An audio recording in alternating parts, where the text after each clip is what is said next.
All right. Sorry for the delay. Obviously, every time I even pushed it back, and it's still late. If you're not watching this live, the replay, look below. There's going to be little things that tell you what time to start, because there's going to be a few minutes at the beginning while I let people filter on in. So thank you for joining us. Please like the video and give me a few minutes. We're gonna get it up. But go ahead and ask whatever questions you want in the meantime. And again, look out for that down below, the little marker thing, which you can click on the time for when the video actually starts, which should be very soon. Sometimes I play a video game before to let people come in, but I'm not going to do that today. All right. So yeah, this is the video. Whatifalthist has a lot of stuff on culture. Yeah, we got some people about the bridge. Yeah, the bridge was knocked over. Clearly it was knocked over. I don't know about intentionally. It feels like it was possibly intentionally. I can't I can't promise anything. I don't know, but it sure seems like that's a possibility. It was a stroke of fate that bridge goes down right when right as they're at the perfect time. It's like somebody was watching it, but I don't know. Coincidences happen, freak accidents happen, especially out of 10,000 times that something happens. All right, so let's see. Oh, I'm live on Twitch now. All right, I'm on Twitch. Sweet. All right, who's in the chat? Say hello. Please like the video. I appreciate it. Fortunately, I don't know why they do it like this on YouTube, but there's an issue with there's certain things I can't do until the video is live, so I can't get it fully ready. So yeah, I got some good stuff going on, man. This episode with Meta Prime is it's exporting right now, so I need to wait for it to finish compiling to put it up, but that's going to go up as a premiere probably soon after this. Already made the thumbnail and everything. And we are up. Let's see. StreamYard. It says I got 8 people here on YouTube. Where you at? Say something in the chat. Appreciate it. Like the video. Like and subscribe. God damn it. I can't believe I'm that guy now. But you got to. Saw you on Jay Burden. Good job there. Thank you, East to West. I appreciate that, brother. Yeah, that was a great conversation. Hope to eventually have Jay Burden on here. Hope to eventually also go on Meta Prime. Oh yeah, I got some great stuff coming, because episode 56 of the Illegitimate Scholar podcast is Meta Prime. That's coming out. It's already out on the Patreon, by the way. And then episode 57 is Prudentialist. That's also recorded. He was kind enough to give me some of his time. Love talking to Prudentialist. Let me know who else you want to see. So this, I don't know if you guys are familiar with Whatifalthist. But Whatifalthist is a conservative-ish Zoomer political commentator. He's talked about a number of different things. He's talked about a bunch of different things, a bunch of cultural things. He's been doing it since he was like 18. I'm a fan of his. He's got some bad takes sometimes, but ultimately I do like the guy. I think he's trying. Yeah, he is funny. He has some bad takes, and I got to attack the bad takes. And this one's perfect. I saw he had a video on religion. A lot of my background is Anthropology of Religion, which is part of Cultural Anthropology, but specifically the Anthropology of Religion is big for me. So I'm going to try to put this in context and see what he has to say. But I've never seen it before, so this is going to be my first time watching. We're going to watch it together. Let me know whatever questions, comments you have. And then, I might do another one after this, another video if anyone wants any requests. But we're going to hop in here. I got to drink my pomegranate juice so I have somewhere to spit my zin. Anthropology of Religion. Oh, who's that? Teotihuacan. I don't know how to pronounce that. Yeah. Anthropology of Religion is what I do, man. If you go back in the archives of my podcast, episodes 37 to 41, it's now an interview show, but back then it wasn't.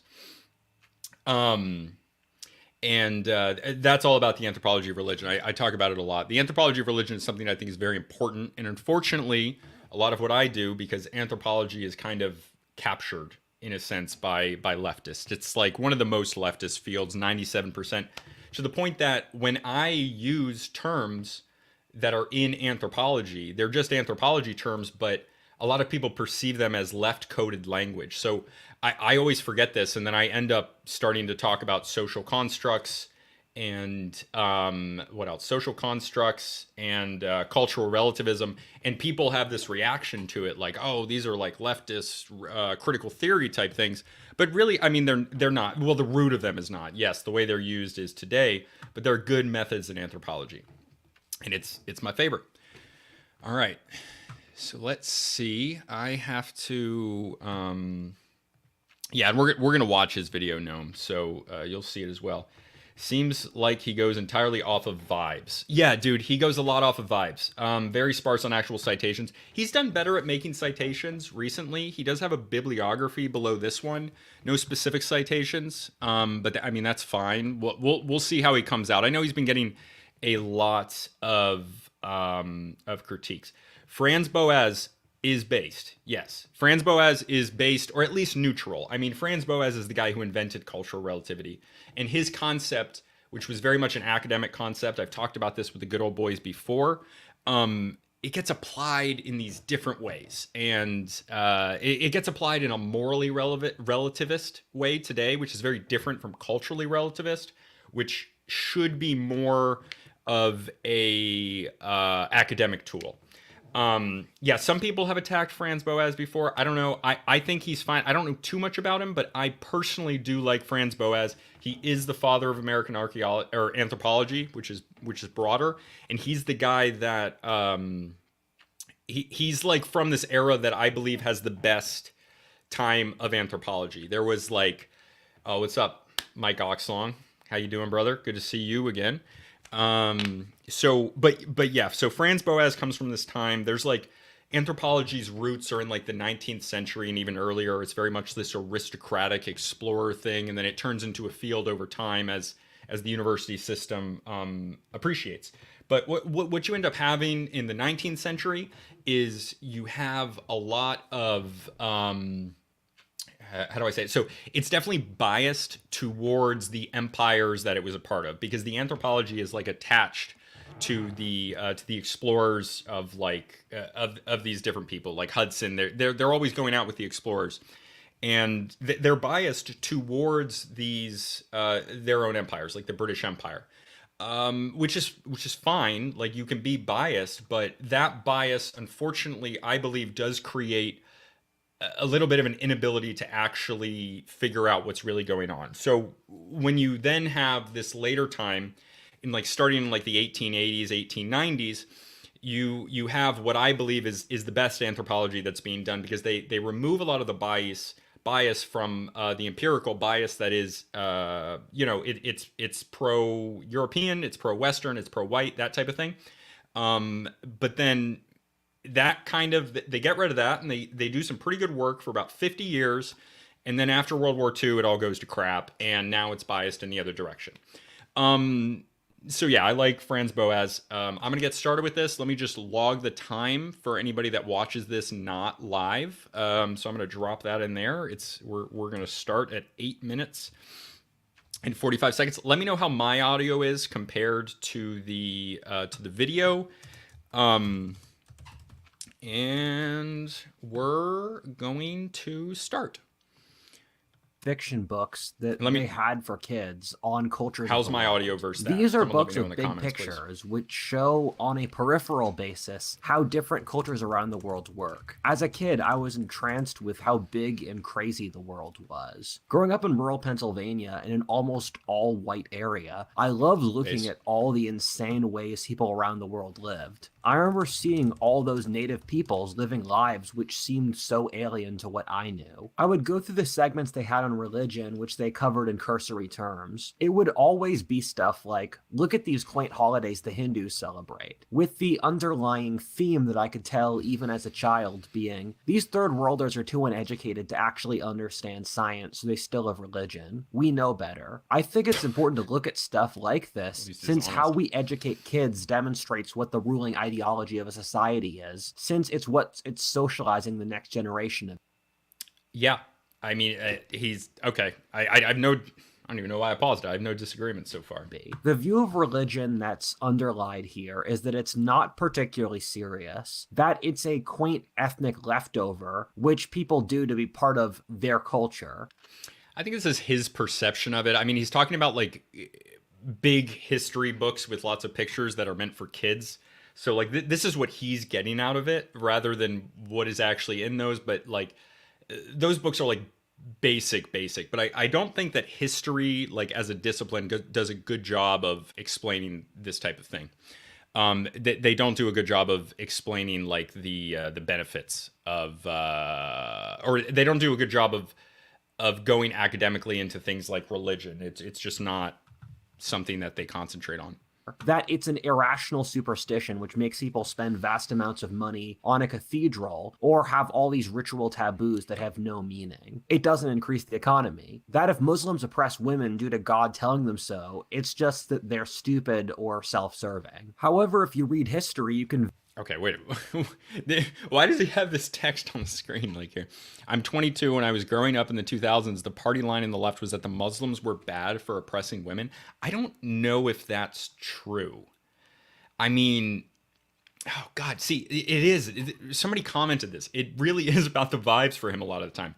Now it's flipped due to strategic reasons inside the left as they moved from feminism to anti-Westernism. I mean, feminism is anti-Western already. I mean, it's anti any sort of conservative ideology. It's not like they moved from feminism to anti-Westernism. They were already anti-Western, and they're still anti-Western, and they're still feminist.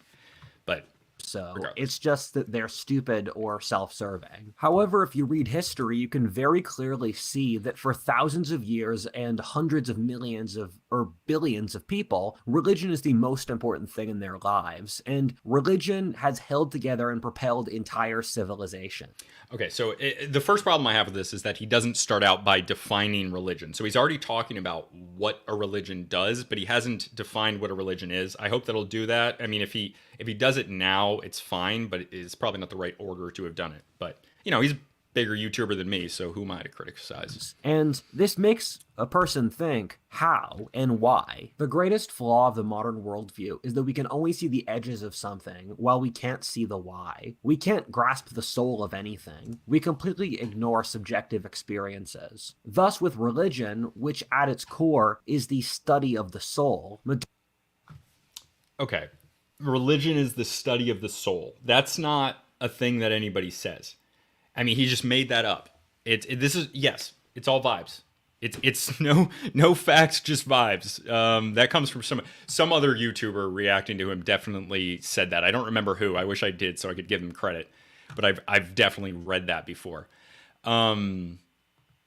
Modernity is completely incapable look at that gorgeous of comprehending cathedral, though, what man. that That is means. amazing. We can see the outward forms or the holidays, clothing, or traditions, but we have no comprehension or respect for the deep, profound spiritual forces which underlie it.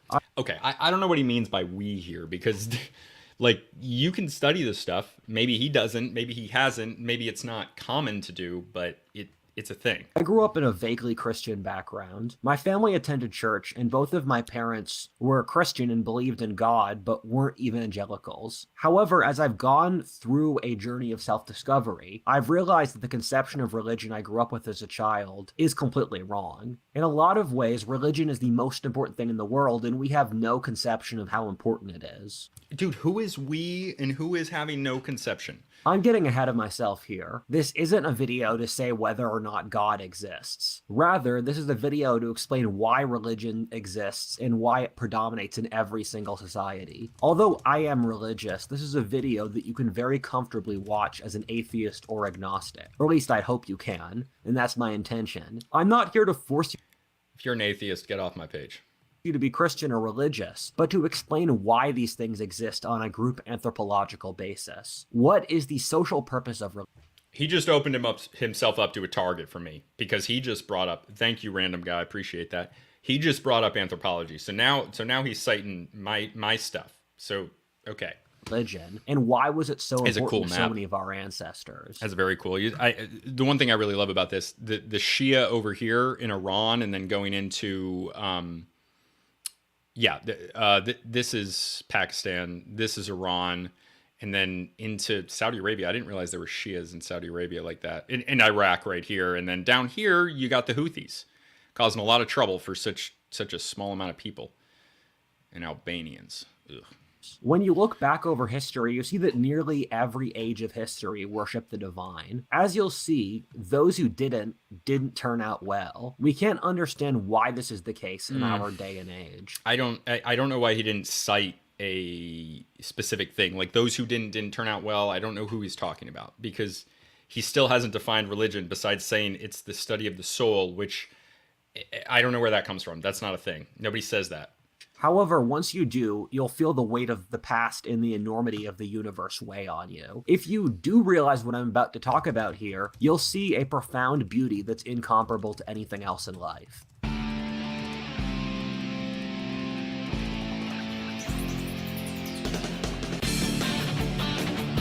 He's got a great intro, man. I like it a lot. It has become clear with recent news that the current groupthink is deeply affecting AI for the worse. In contrast, the Boltzmann network emerges as a beacon of innovation in decentralized AI by using crypto and blockchain to transform data. Yeah, I mean, watch out for people who are being paid to offers a promote ground- crypto right now. Wait, is this part of religion? No, it's an ad. Okay. Scalable, transparent tomorrow for AI with crypto.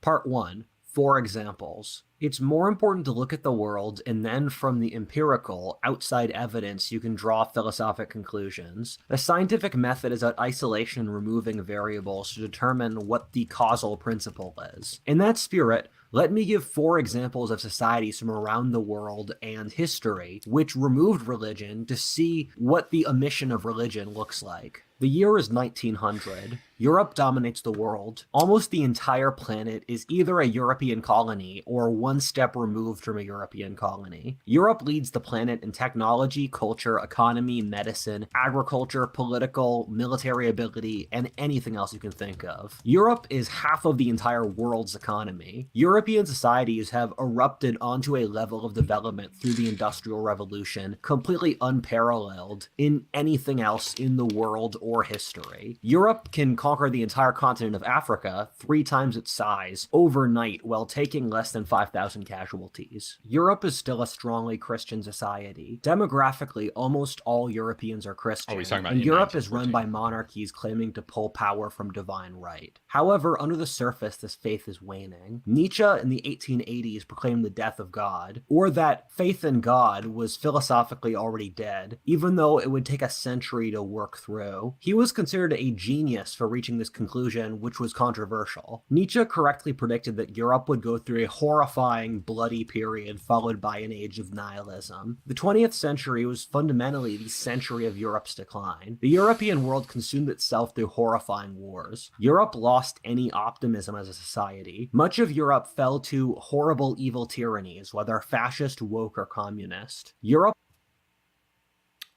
Vibes. It's just vibe.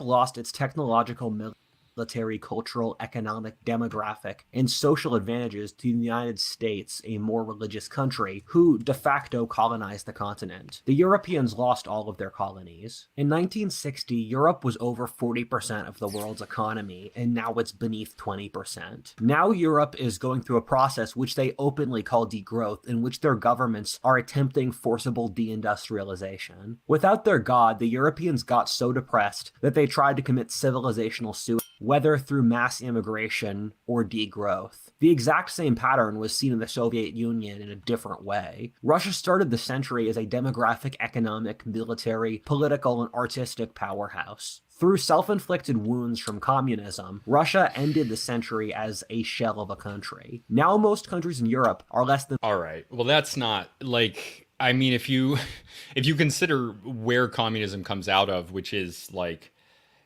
we can't get into too deep of it, but like serfdom in Russia, which is not working, and their country collapse. Like, there's a reason the country collapses, and then communism. Like, whatever you say about communism, obviously, I'm not like, I don't care about any of these ideologies at all. I'm just here to call it like I see it. But there's like they industrialized under communism, and they were like, I mean, the Nazis were kind of trying to exterminate them. So I don't know. I don't know about it falling down and and entirely. 1/3 Christian. Once God died, so did Europe. The United States, one of the most religious countries in the developed world, filled the void, although the US is still on the same track of religious decline today. For the second example, the Greeks and Romans were absolutely stunning and brave. I don't think I need to repeat their incredible Stunning and accomplishments brave. since there are so many and we all know of them. However, as I say in this video, as classical civilization got wealthier, it also became less religious. Starting in What is the Athens, as metric for skepticism this? started to become popular in their golden age, Athens collapsed as a society. Within a century, peninsular Greece collapsed into horrifying wars, fought brutally, and then was conquered by the Macedonians. As the Macedonians lost their religion a century later, the Romans, again a more religious people, in turn conquered them. The Romans were known as incredibly stoic and moral people, and also very religious, one of the most so of any nation in the known world. After they conquered agnostic Greece, they imported its philosophy. What is he talking about? Agnostic. I mean, this is the problem with not defining religion very well at the beginning. Like, I mean, he even has anthropology like in his thing, but he didn't bother to look up a definition of of religion, and he just said the study of the soul. And then he's saying this one country is more religious than the other one, so what? They have more studying of the soul. It's already incoherent, and I don't know what to say. I'm sorry. I I'm usually not.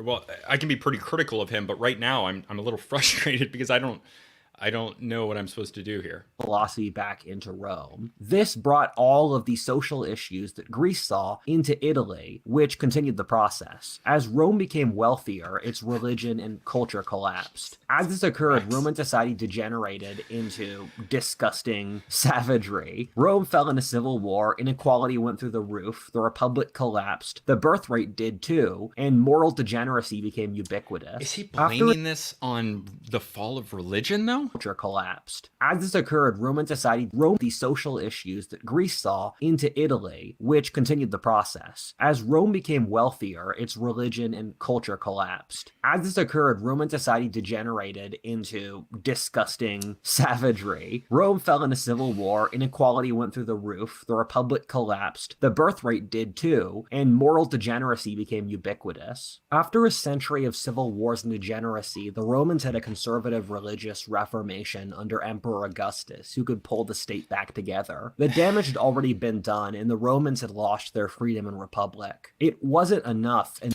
So there's other factors here, right? Like he's saying that this is for religion, like this happened because of religion, but like the republic, like originally Rome is a kingdom, and then it's a republic, and then it becomes an empire and the Senate and everything. But like there's other ways of looking at this.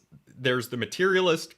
I mean, there's Rome expands to where it's very easy to make the political argument that they needed an autocratic ruler to be able to, make decisions and have armies in this larger area, because the Senate was slower, of course, and they have to go farther away as they're expanding. So he's just assuming.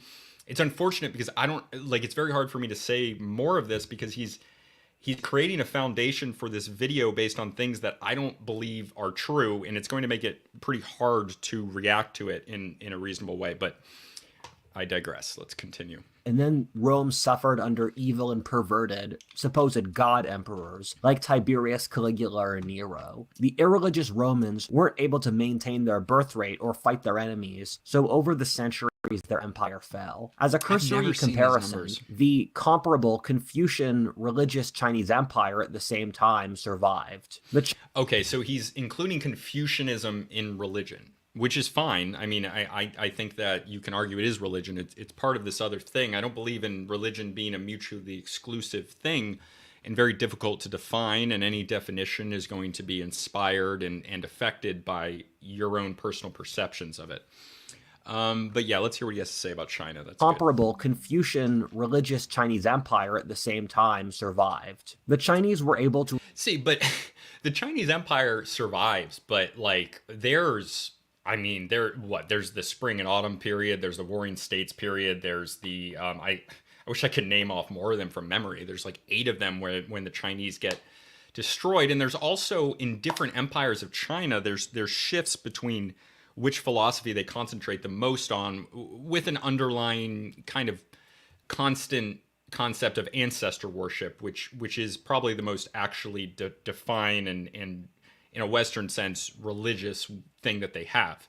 But they move between legalism, Taoism, and Confucianism and Buddhism, and some others as different belief systems that are at different levels of prominence at different times. And I'm not sure that it's true that there's a collapse of society uh, every time that the Chinese get less religious. I would like to see the numbers, and I wish he had them. To enforce moral standards upon their population in a way that the Romans weren't. To jump to an example which I think might surprise some people, the Muslim world of the 10th century was actually a pretty agnostic society. The Abbasid Caliphate was very tolerant to other religions, and the rule Okay, that doesn't make them agnostic. The caliphates have always been like Islamic law includes rules for other religions. The way that it works, Islam is genius in the sense that they unified a bunch of disparate people. Like when the Muslims unified, they unify under Muhammad.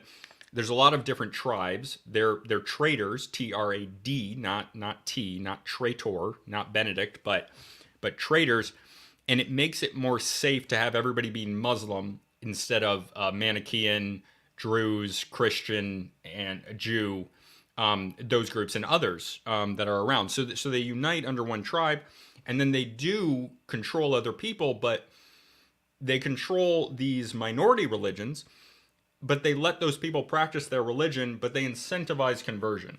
But that's always true. It's not just because they're tolerant of other religions and they have rules in Sharia law for dealing with minority religions doesn't mean that they're agnostic.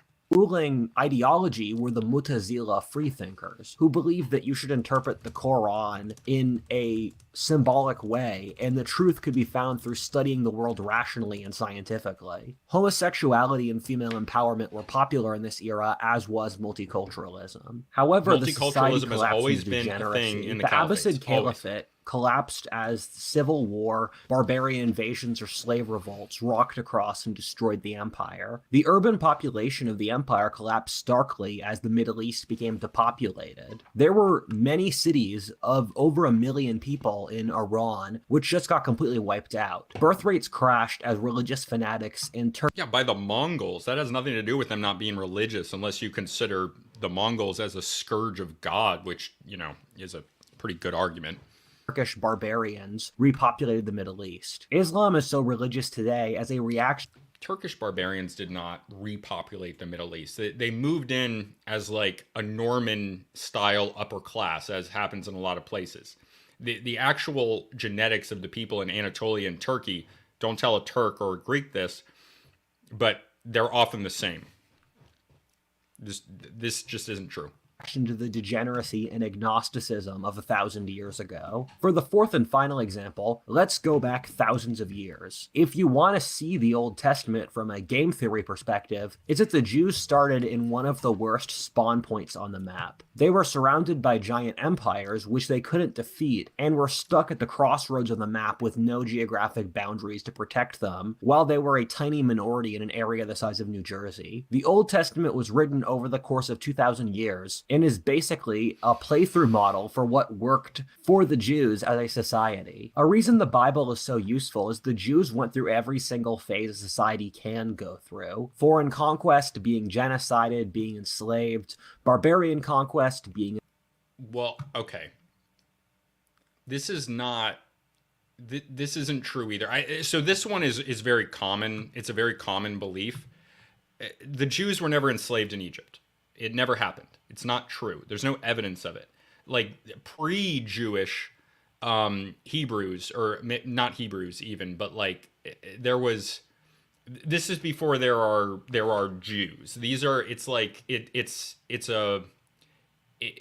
like the difference of I don't know how to put it, but It's just not true. Find me evidence of Jews in Egypt. It doesn't exist.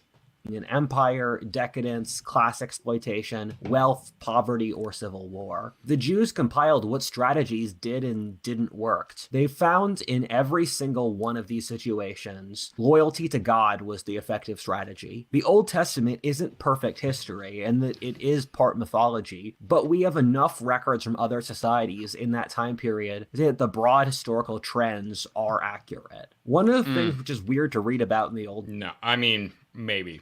Testament is But no, he just said something that isn't true. The Jews were never enslaved in Egypt. that past a certain point you'll just think, why can't they just follow God? You read about them being punished again and again and again for not following God. You get annoyed when they don't listen to Moses for the 5th time, even though he liberated them from slavery. The thing to keep in mind, though, is that the Old Testament takes place over the course of 2,000 years. So what is one page in the Bible is really 400 years. Humans always think their era is special. So in the 12th century BC under Moses, or 600 BC under the prophets, the Jews thought this time was different and their empire would be fine. They didn't need God anymore. That they had progressed to a higher level. What the Old Testament was trying to show is that this narrative had been played through so many times and was never correct. In summary, the Old Testament was a record of how the Jews strayed from God a dozen times and it never worked. With these 4 examples, we've looked at societies around the world from each major area of history, whether the Bronze Age, Iron Age, Middle Ages, or modernity. From this, I hope you can see that there's an incredible amount of continuity here. The thing is, I could pull on dozens of examples here. I could talk about modern America, China before Confucius, India before Buddha, Italy and the...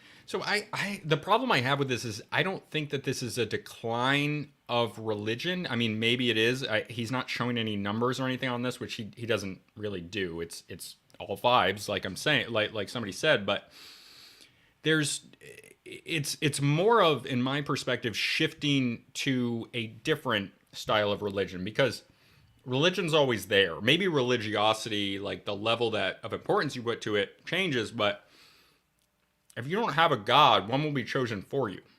Renaissance, and so many more. The thing is, this pattern is repeated ad nauseum in history. Now, why does this happen? Before we continue, a brief shameless plug where you all should support my podcast, History 102, on my Differg. It's done with the element. We're going to have season 2 soon in our conversational way. The historical pattern goes something like this. A society is religious, and from that, it has strong values. These strong values help the society on every single level. People have more children, they're more willing to die in war, they trust... Okay, so what is true is that, like, the religious beliefs that people have at any given time, and they change over time because the context changes over time, and the incentives that you need to promote change over time. But if a religion or a belief system, if it promotes and helps propagate your people, it helps expand your people, then you're going to expand. So if choices are made by a people which do not lead to the expansion of their people, to the continuation of their people during, then they'll be lost to some other people that has a different belief system that works. You know what I'm saying? Does that make sense? Someone tell me if that makes sense in the comments. Trust each other more. The upper classes oppress the lower classes less. Their intellectual studies are more honest. Thus, the society thrives. On an evolutionary basis, a large part of religion is the creation of traits which we know are pro-social. These include treating other people well, bravery, family values, or delayed gratification. The particulars of the religion depend on that society and its circumstances or level of development. The religions of the ancient world, level of development, prioritize sacrifices. I don't like that. I don't like level of development.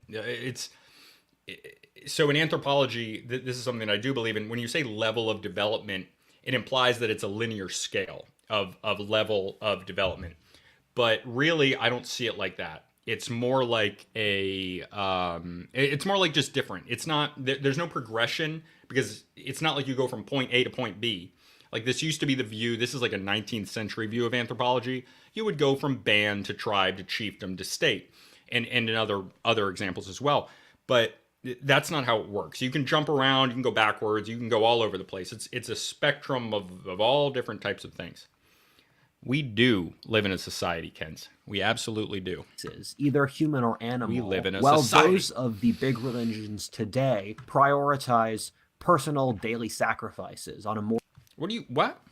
religions today sacrifices, either human or animal, while those of the big religions today prioritize personal daily sacrifices on a moral basis. Often, these are correlations, and that a society which, say, practices human sacrifice is demonstrating symbolically to the natural order and themselves that they're willing to do what they have to succeed. When I see people hate on religion, and I think there are criticisms you can make of religion, this is really the reason. They don't want to be held to moral standards. People say religion is bloodthirsty and intolerant. Just, This is true, but it's also true of any belief structure, since our society does not treat violence as the worst possible thing. Okay, if you're American, if you're in the West, if you're anywhere, it's just the way that we accept violence. It's not like it's not like NATO isn't slaughtering people everywhere. Okay, that's happening. we live in a world of scarcity and brutal Darwinistic selection. You can't make a philosophy that's too nice because it'll just get everyone killed. And that's not good or moral. Atheism has killed far more people than religion. Communism has killed more people than every other ideology. Okay, this look, I know, I get it, but it's like all of these numbers. These are secondary. These are arguments made for who is in charge of these people dying. I don't believe in these numbers. There's too many details. There's too much choice of what means what, of who died because of what ideology. It's too much.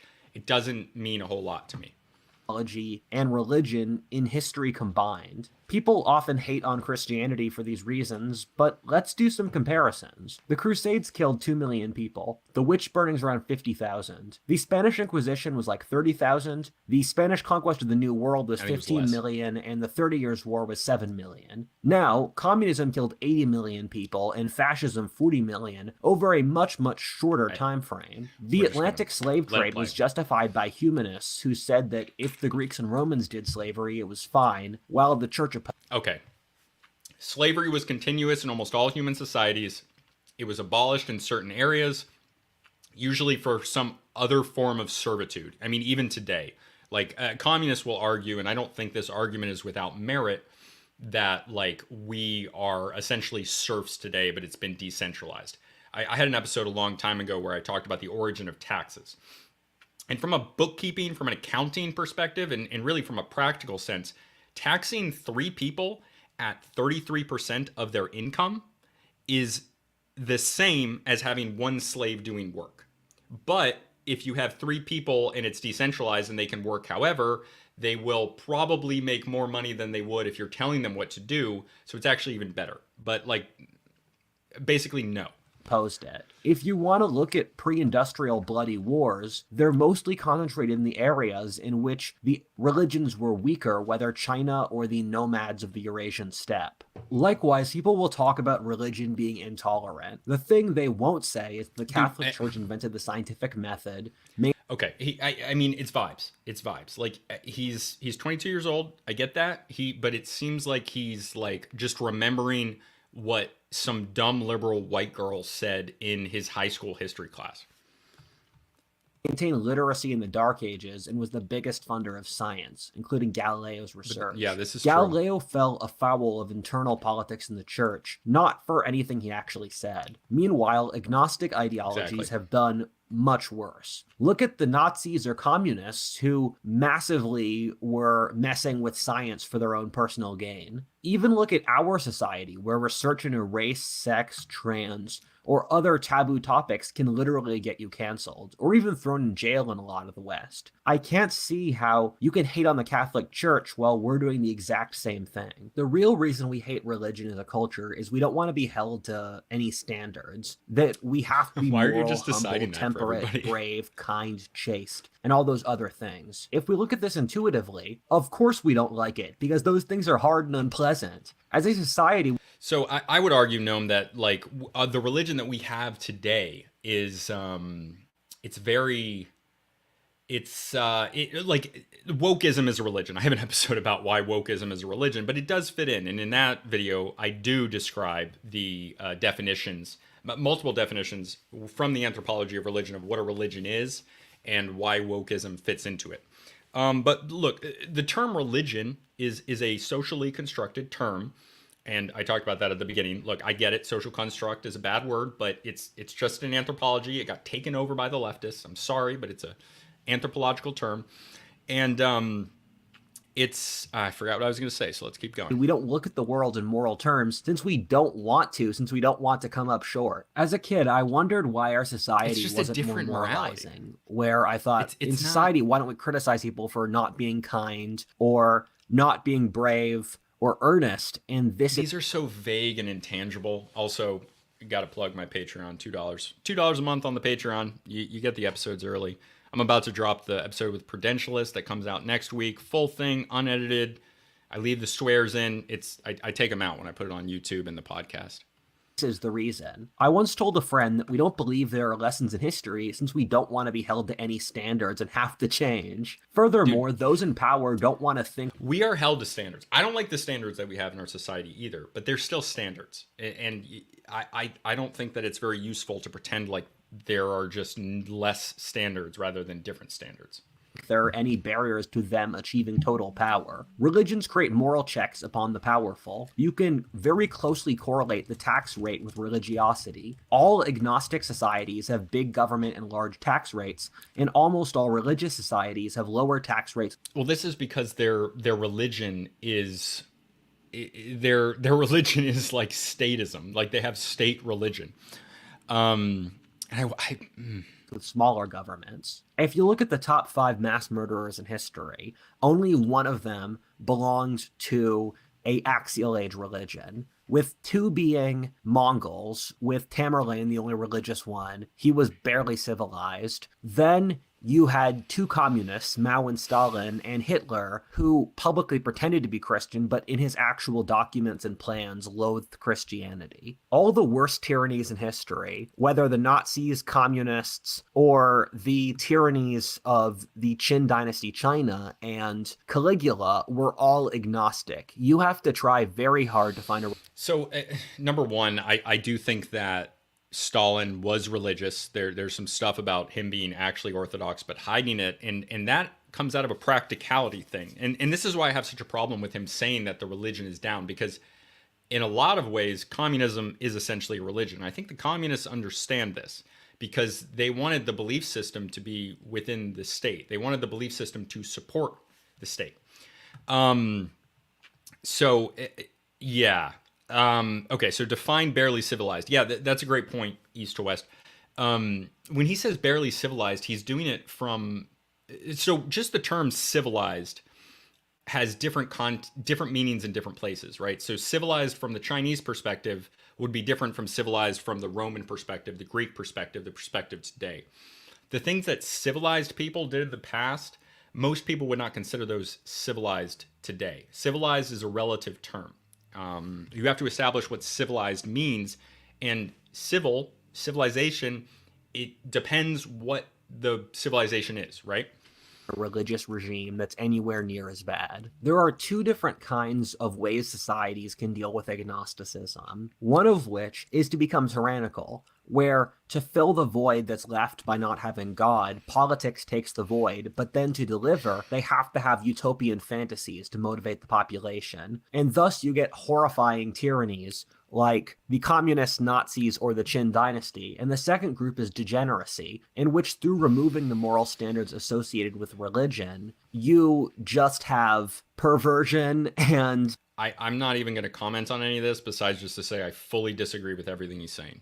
Oppressing your own lower classes and insane partying, and the society collapses into degeneracy. A point I want to throw in here is that religion is not perfect, and you will find negative things religions have done. And one of the worst things religions do is they become too conservative and unable to change. And I think we can agree that a country like... Conservative is a relative term. It's always a relative term. Afghanistan is a very and unagents have done. And one of the worst things religions do is they become too conservative and unable to change. And I think we could agree that a country like Afghanistan is a very clear example of that sort of thing. No, we're not going to agree on that. We're not going to agree on that at all. The reason that Afghanistan gets all screwed up is because of foreign involvement. The Russians invade and then the Americans invade and they screw everything up. Afghanistan's way better off right now than it's been in a long time. And it's very conservative from their own perspective. No, we're not going to all agree on that. Whatifalthist. I need Basil here. I need Neo-Bactrian here. Also, I'm focusing here upon how successful societies need religion, but religion is not the sole precondition. Not all religious societies are successful, or if you could look at Africa or a lot of places in the Middle East today, where religion is a precondition for a long-term successful society, but you need other things such as property rights, a normal political system, a motivated population, good geography, etc. Religions also do good through wiring people's brains in certain ways. We don't think about this, but we know psychologically that people have limiting mindsets and good mindsets. A great example of this is that people who think they have agency in their lives statistically do vastly better than those who think their lives are determined by luck. This is true even when you remove other confounding variables. Okay, he's talking about self-efficacy, which I don't see as related to religion. It's related to your belief system, but he's defining religion as something that is much more discrete rather than this larger concept of religion that I'm talking about. Your mindset determines a tremendous amount of your life. Okay. If you view adversity as an opportunity for self-improvement, you'll do better than a person who sees it as purely negative. Those who are kind and pro-social will cooperate better than those who aren't. Religions promote mindfulness or calmness and mental security. Mindfulness is always good, where even in the worst situations, it's important to stay calm and secure. Anxiety and hysteria are never useful. What religions do is wire the population's brains towards good settings from the cradle. They raise the entire society to have good mindsets that operate subconsciously for their entire lives. We don't really think of this in our society, but almost all of human thinking is subconscious and is wired from childhood, so the religion exists to do that wiring. And if it doesn't do it, there will be worse natural alternatives that develop. For Christianity as an example, the idea that God loves you no matter what is a good and healthy thing to believe, since it limits self-loathing, which is never positive. Even if you've done wrong, the idea that the universe loves you Self-loathing can be pretty good if you're doing screwed up stuff. Will give you the motivation to improve. The reason we take this for granted in our society is that we don't have a concept of how dark human nature can get. We're so safe we've forgotten why we put religion in the first place. However, when you don't do this, your society will see tyranny, genocide, slavery, madness, incredible anxiety, and mental health issues. The human Hold up. Religion in the first place. However, when you don't do this, your society will see tyranny, genocide, slavery, madness, incredible anxiety. Okay, genocide and slavery are practiced by almost every civilization in world history, and all of them are religious. So I don't know what he means. In mental health issues. The human nature, without any constraints, isn't a noble savage. It collapses into horrible nightmares. Over time, in many cases, the society reaches a point where they resent the existence of these religious standards in the first case, thus resulting in loathing religion itself. People like to imagine the decline in religion as rational. Well, really, that's a rationalization. Successful and modernizing societies are religious. Those in decline are agnostic. When we look at the greatest scientific and social advances of the West, which occurred in the 15th to 20th centuries, it was when the West was a strongly Christian society. This all reminds me of two ideas by historians I very much respect. The first is Will Durant, who is potentially one of the greatest historians of all time, who would say that all societies start with Stoicism and end with Epicureanism, and that they start with very rigid, often irrational, and aggressive moral codes, but then as the society goes on for longer and it becomes wealthier, those gradually collapse into degeneration and love of sensory pleasure, until the society, having gone through a cultural flowering, collapses. After this, a new... I think this has a lot more to do with a civilization that is on the up and up.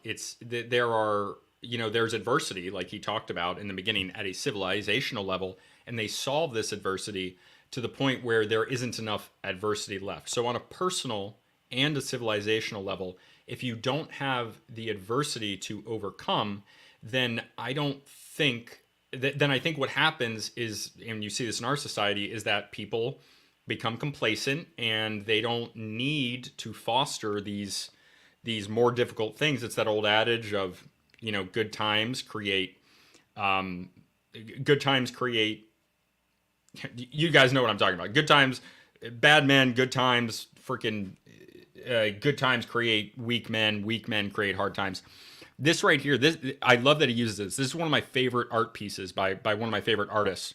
I did a Twitter thread on this. Shout out to my Twitter, ill_scholar on Twitter. Stronger society emerges and the cycle restarts. This also reminds me of Spengler, who developed his civilizational cycles of history, and Spengler's a very advanced philosopher, and he's one of the worst authors I have ever read writing-wise. So here's a textual to summarize his work. But the short answer is that a certain geographic region and culture develops cultural technologies and a sense of symbol and soul for the world. That society keeps growing. I'm sorry, 30 seconds.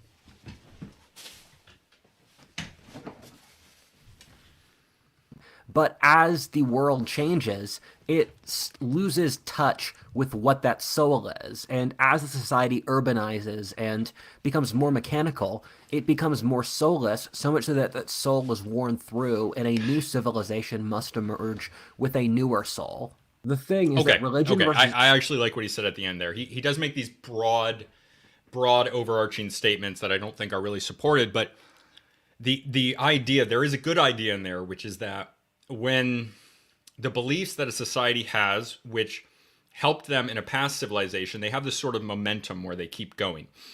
And it's hard to get rid of those. So it takes some sort of shakeup in society for them to realize that they need something new.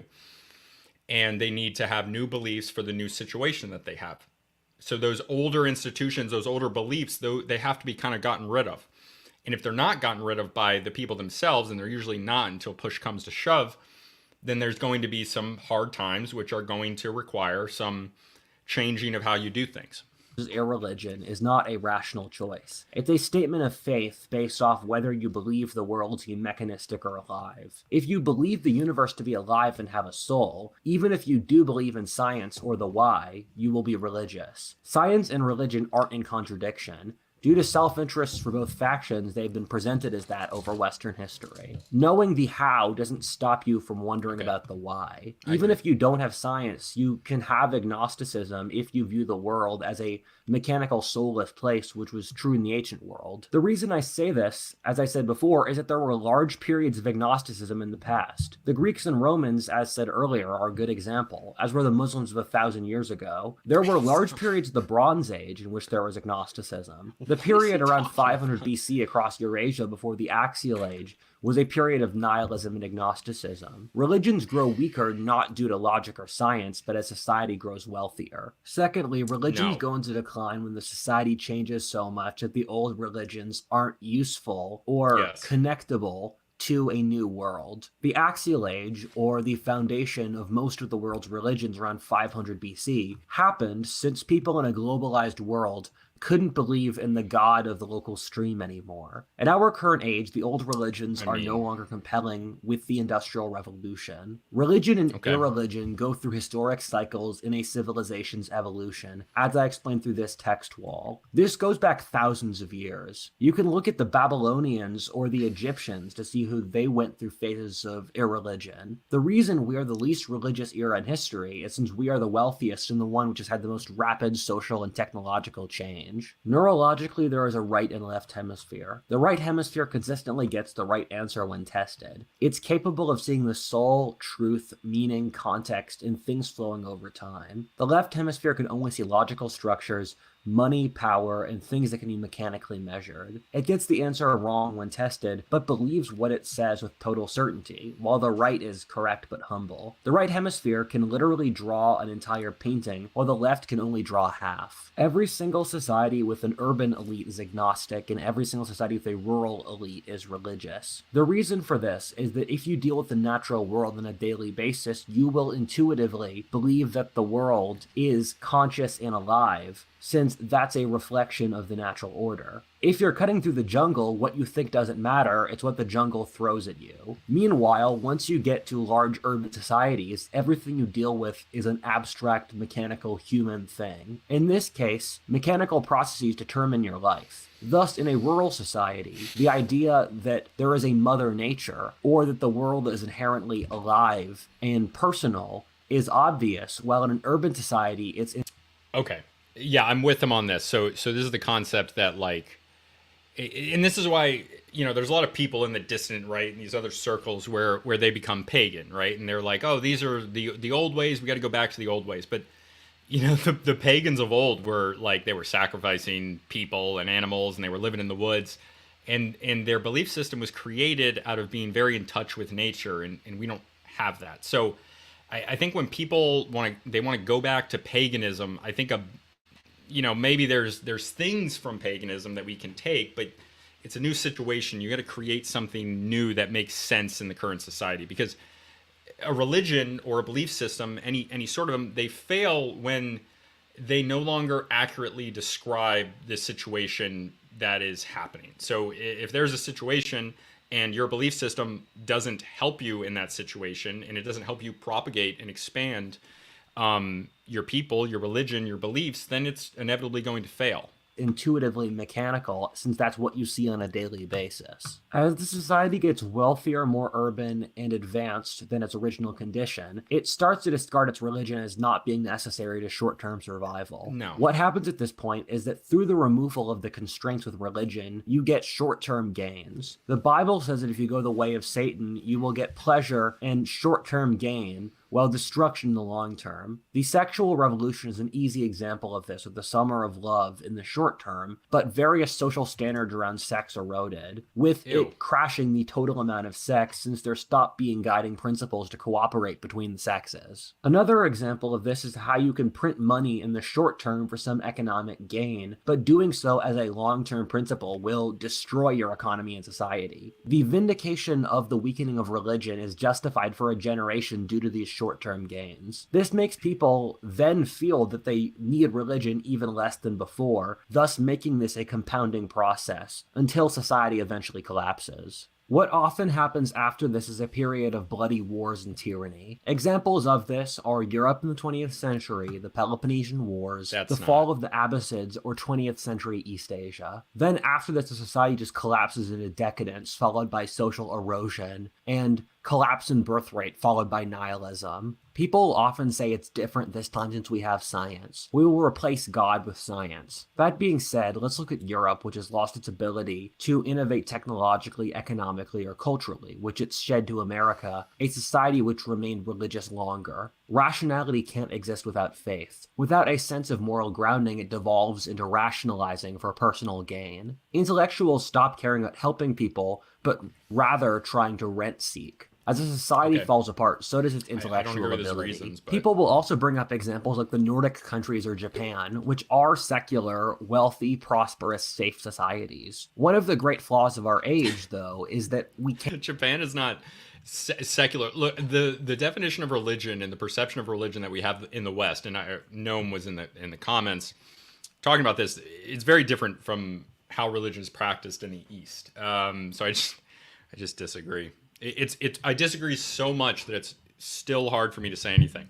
I should stop reacting to this guy. Can't see things over time. These societies are well off now due to centuries of strong religions, but are in a process of decline. These are some of the most rapidly aging societies while their global importance is crashing. Japan and the Nordic countries' percentage of the global economy and inventions have collapsed precipitously against America or the developing world. Let's check back on these countries in 30 years and they will lose what they have now. For a frame of reference, this theory here that I have is supported by Plato, Ibn Khaldun, the Old Testament, Polybius, Confucius, Will Durant, the Founding Fathers, and many, many more thinkers. It was the normal belief across almost all of human history. Effectively, all of the smartest people in history agreed on this. Doesn't that mean it's probably true? You could say that they're biased since they're religious, but that's not true. A lot of these thinkers were agnostic, but saw the social importance of religion. Furthermore, why is being religious a bias, but being non-religious isn't? Number 3, the well. Who said that? These are the Blue Ridge Mountains in the western part of the state of Virginia. They're objectively beautiful. You could show this photo to people in China or the Congo and they'd agree. From that, we know that beauty is a real thing. Beauty is not People like to say subjective. that beauty is a social construct, and that's partly true, but it's also not. This also shows that beauty exists naturally, independent of humanity. We can see this in the Aesthetics universal matter. admiration for the artistic trends of completely My bedroom. Why would you do that? Jeez. separate societies. I collect Chinese art, for example, but I'm white. Our society doesn't want to believe beauty is objective since we don't want to be held to any standards. That being said, when societies do make beautiful things, look at the Sistine Chapel, this Zen Buddhist garden, the Venus de Milo, or Hagia Sophia, what do they have in common? They're religious. Human creativity comes from the well of the divine. Science was established by monks in the Middle Ages. Plato and Socrates both spoke to spirits who gave them their ideas. The ancient Greeks said that there were spiritual muses which bestow beauty and brilliance upon their chosen mortals. If you look at intellectual breakthroughs, in most cases, they come from the spiritual. I think of a breakthrough for DNA where the discoverer saw a spiral shape of DNA in a fantasy and then researched it, seeing it actually did have the same spiral shape. As our society has removed itself from mysticism and religion, we've become less creative and brilliant. This is most obvious in the arts, but technological progress by every single metric has declined over the last 150 years. Look at our reboots, Correlation, catchy causation. repetitive pop songs, and boring histories. We're a society which has turned its back on the divine, and now our society reflects that ugliness and boredom. All beauty comes either from nature or God. Try to prove me wrong. Everything beautiful in this world stems from being a mirror to the soul of the world. There is an underlying soul to the universe, a beauty, a profundity and truth which awes us with how spectacular it is. We've all had moments of wonder in which the incredible nature of the world just shocks us. In those moments, life with all its pain, suffering, and torture is finally worth living. This is a neurological state we've found scientifically, in which from studies, people are capable of feeling inner peace. These states act as resets to how brutal reality is. There are certain people, whom we call holy, who can permanently exist in this state of profundity and peace. The purpose of religion is to instill this state over reality and our daily lives as much as possible. I've nearly died 4 times. I'm actually grateful that each time it forced me to take my life more seriously. Death is a beautiful thing, and once you pull back, you see the flowers are more beautiful, the sky bluer, and life more meaningful. This is my bedroom. Where the I made bitches a at vow Whatifalthist. to You live know, my life to the fullest in every possible what if Althist has 0 bitches?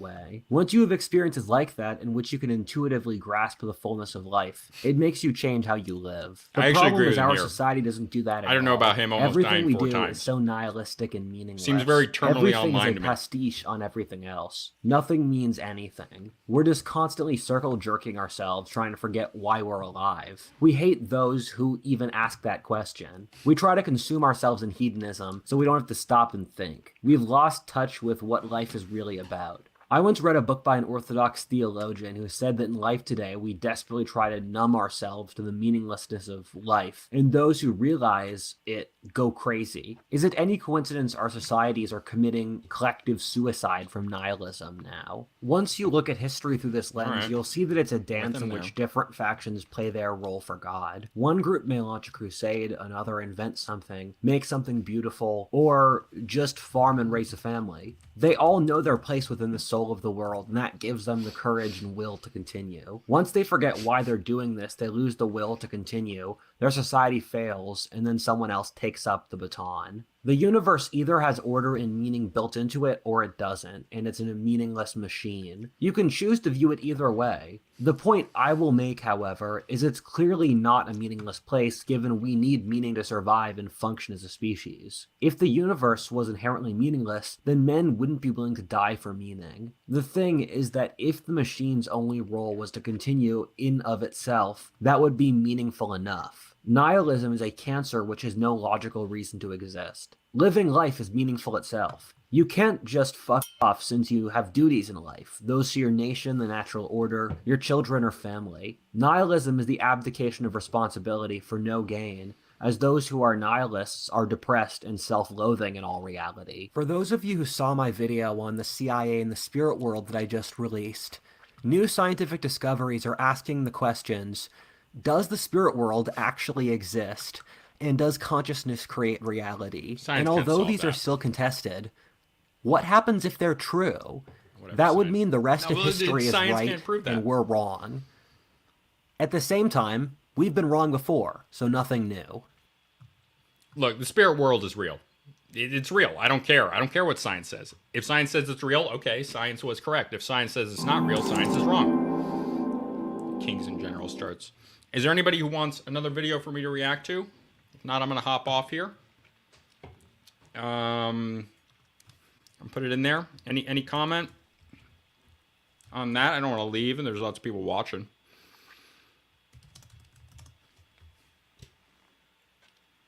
Any takers? You want anything? That's that whole religion. Didn't have much to say on it because he didn't define. He didn't define religion. There's a whole lot of nothing, a whole lot of vibes, which is fine. Saw me on Jay Burden. Thanks, Carlos. Appreciate that, brother. Yeah, I'm trying to do more streams. I got an episode coming out with Meta Prime. I'm going to put it on a premiere soon. Yeah, I'll do the Spirit World video. We'll do that. Let's see what he has to say about the Spirit World. Thing through the nonfiction books that. But yeah, after this, I'm gonna throw up the video. It's supposed to come out. My episodes are supposed to come out on Monday. I screwed that one up, but I'm gonna set it as a premiere right after I'm done with this. I still remember when I was a normie as a teenager. A normie as a teenager. I remember when I was a normie. Okay. Let me get the start here. What is it? 1:06:55. Oh crap. Sorry.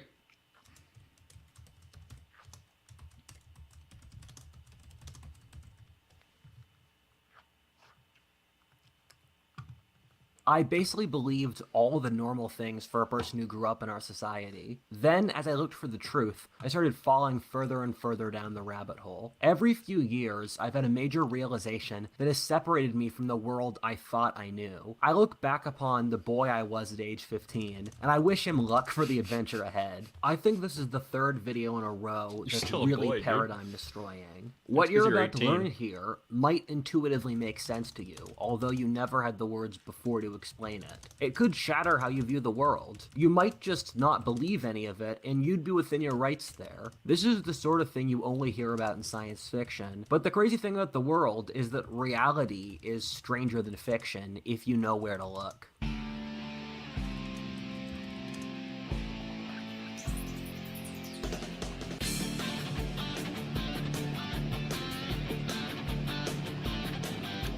Did the CIA discover the spirit world? Part 1, Project Gateway. Hi everybody, I'm Rudyard the Whatifalthist guy, and much as you may choose to not believe me, I do actually have a life outside of this show, and so when I go to don't believe parties you. or dates, it's good to What are you dress well, but also to smell good. And on that second thing, I'm gonna pause this right here. I gotta use the bathroom. I'll be right back. I should have done this before I started this video, but yeah, just chill here, looking at Rudyard's cute face there.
All right, sorry, folks. Again, right after this, I'm gonna start the premiere for that Meta Prime episode. So, Scentbird is a great solution. good lord, dude, what a Scentbird nerd. is a fragrance for Oh, there's nothing wrong with that.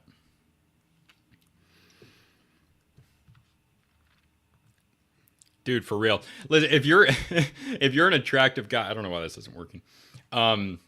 If you're an attractive guy, women will care about the dumb stuff you're into, like Chinese art. Plan where you can cancel cheap heretic or no before. CIA had decades of research projects into the spirit world from the 60s through 70s. The thing is that they consistently found it was real. They did it since they knew the Soviets were also researching real, the exact same thing. And so were the Nazis. Results of which we'll talk about later in this video. The Soviets and the US, they split the Nazis. And they didn't want the Russians to get a strategic advantage. A lot of you might know some of these projects, many of which have basically become cultural memes. People have known about Operation Paperclip, with there being a movie called The Men Who Stare at Goats. The stuff that came out earlier about this largely portrayed the CIA as kooks or weirdos who were investigating things that were inherently strange. Yeah, because this is produced by mass media to portray the spirit world in a way that is to discredit it. Okay, like if you've ever done hallucinogenic drugs, that's the spirit world. It's a different set of consciousness. So when I say spirit world, I don't necessarily mean there's ghosts, although I do believe in ghosts and spirits. I think everybody should, whether or not it's safer to believe in them and to act as if they're real, even if you think they might not be. I personally very much believe in them, and I am super superstitious. But even if you're not, consider being it, because the people who make the mass media, they don't want you to be superstitious. They don't want you to be spiritual. And based on the other stuff that you do, or they do, you should know that you should probably be spiritual based on that alone. Strange or silly. It is shocking to see how much the CIA did mold the mid-20th century culture. For example, they astroturfed the entire modern art movement, with most of the early painters being CIA agents, and the art paid for by the CIA. So he actively realizes that. Oh, well, he's not even disagreeing, so I guess it's not a criticism. This was since they wanted to show the Soviets and the global left that capitalist America was also capable of cultural innovation. They were also big drivers of the early feminist movement, with Gloria Steinem, the most important feminist of the time, being a CIA agent. Wow. Margaret Mead, the top anthropologist of the last century, who pushed incredible pseudoscience, was also funded by the CIA. I did not know she was funded by CIA's involvement. I didn't know she was. Okay, Coming of Age in Samoa is a famous anthropological book from the mid-20th century. It's a very popular anthropological book. It was all lies. It was all pure lies. And there's still a fight in anthropology going on today about discrediting her.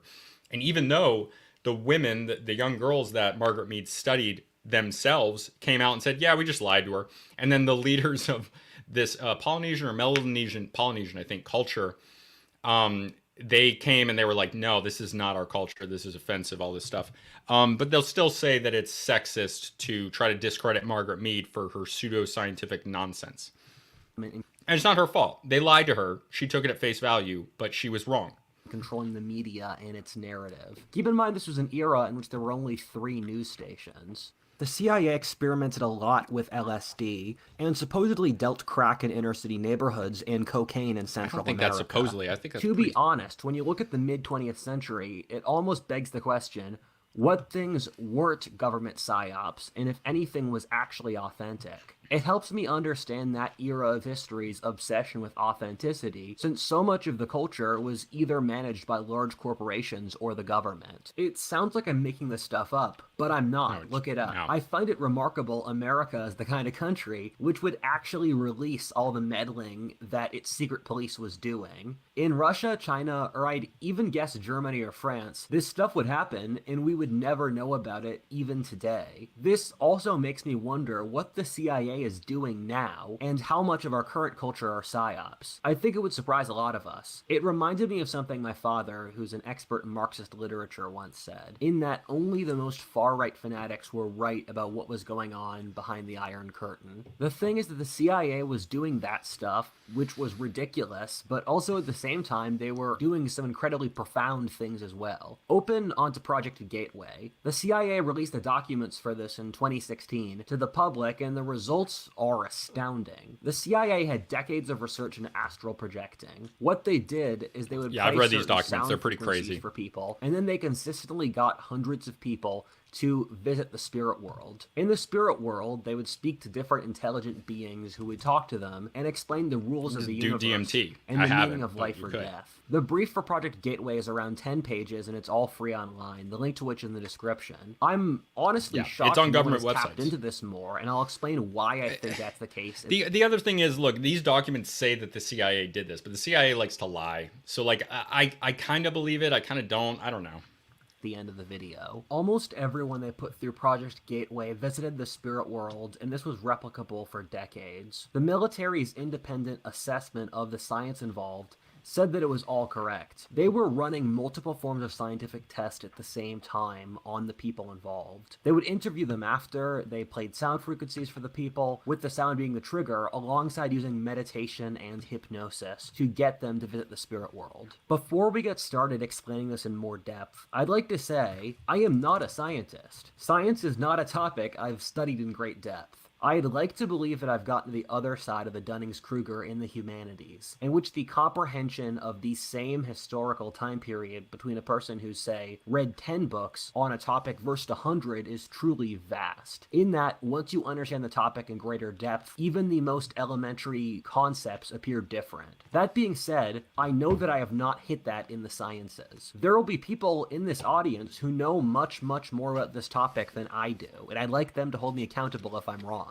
That being said, the reason I'm making this video is I don't think anyone else will. If you're not going to die over it, it's always better to try something than to not try anything. I hope that with this video I can start a conversation amongst people who know more at these topics than I do. They can correct the things I get wrong. As I like to say, my job is betting against God, so there are a million ways to be wrong and only a handful to be right, so YOLO. I consider myself generally well-read on a variety of topics. Yeah, I know you do. Maybe you consider yourself like too well-read. Whatifalthist is I'm capable of pulling together ideas in an interdisciplinary manner between history, philosophy, anthropology, This guy knows biology, nothing. psychology. This guy doesn't know anything about anthropology. I've never heard him say anything remotely anthropology related, anthropology terms. I mean, the Anthropology of Religion, that video would have been when it was a good time to pull out your anthropology knowledge, but you didn't do it. So I don't believe you.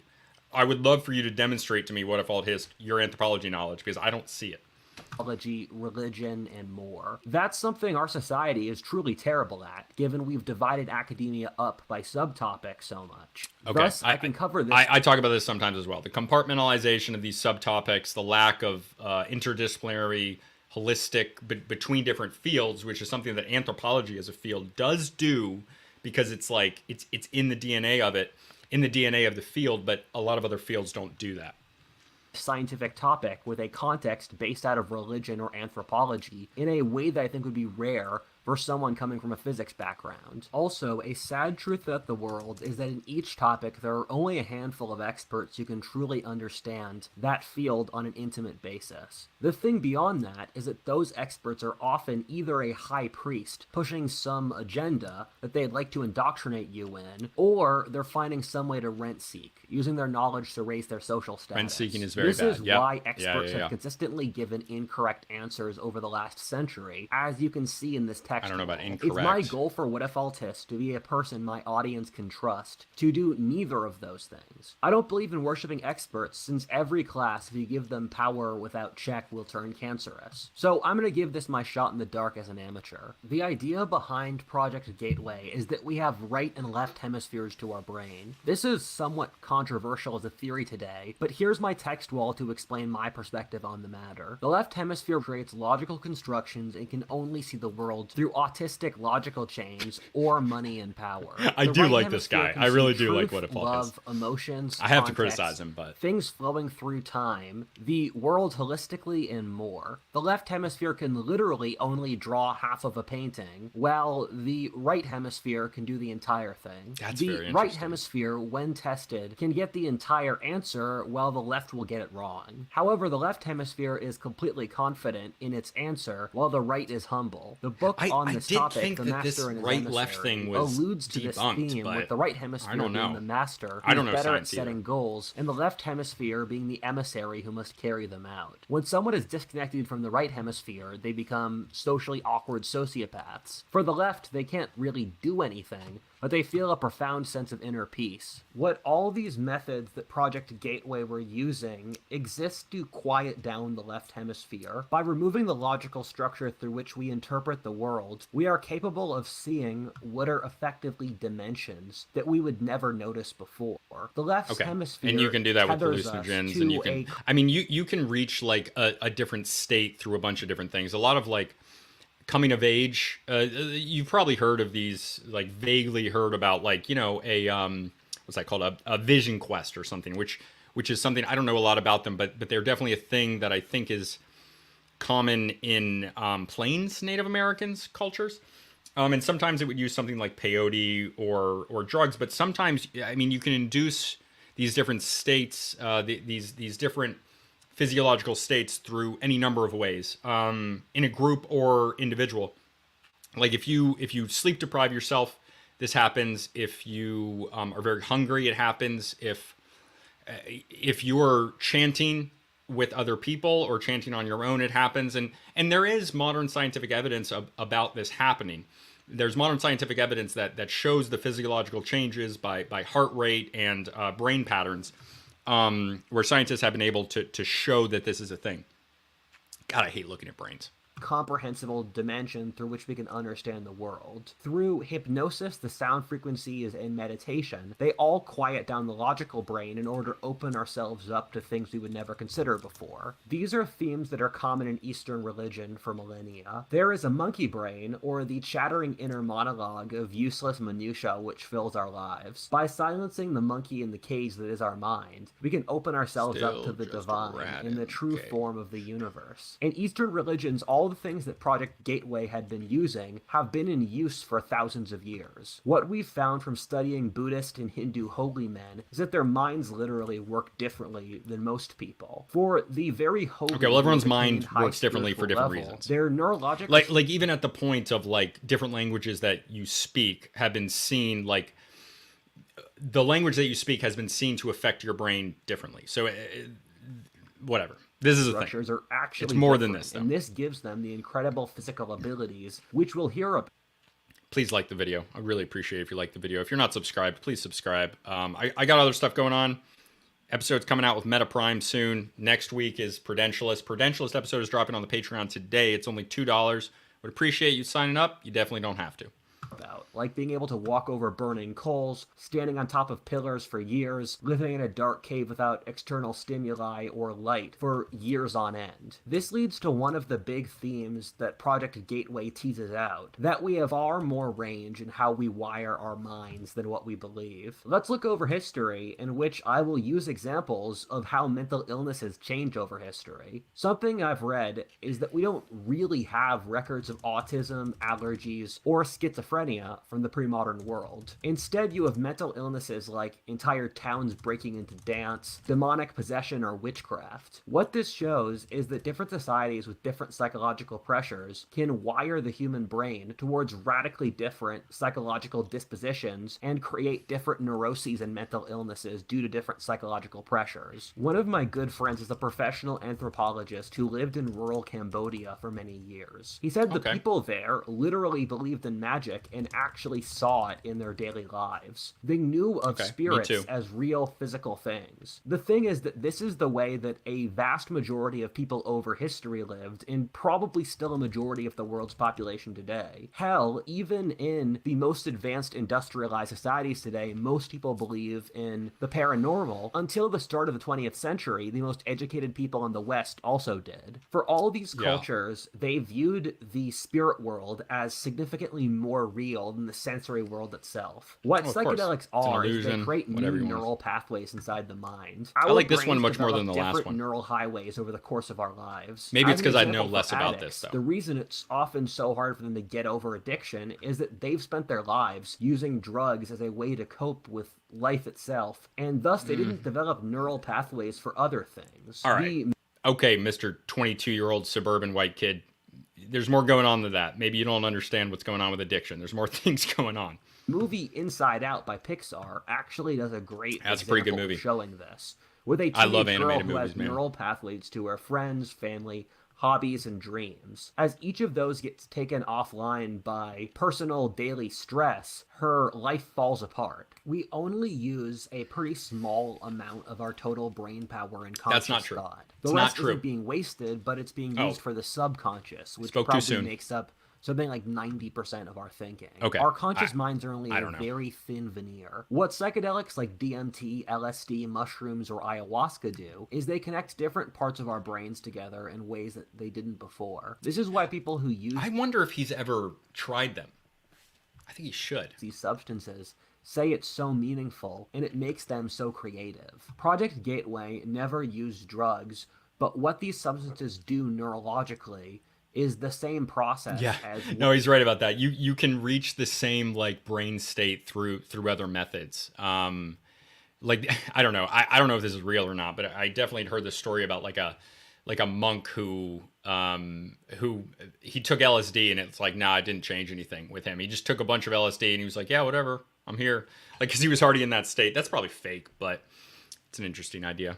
what Project Gateway did do, in that they block out the left hemisphere to open up to new possibilities that we wouldn't think about otherwise. The theory of mind posited by Project Gateway is that reality is like a radio setting. Think of it this way: bats use echolocution, or the ability to sense the world through putting out what is effectively sound waves like radar. You thank and you, a Carlos. bat can inhabit Appreciate exactly the same physical place, but your conception of what you see being reality is totally different. Likewise, when Columbus discovered the New World, the Spanish and the natives were standing in the same places geographically, but their comprehension of what was going on was completely different due to their vastly different worldviews. There's a theory that's being batted around for generations in physics.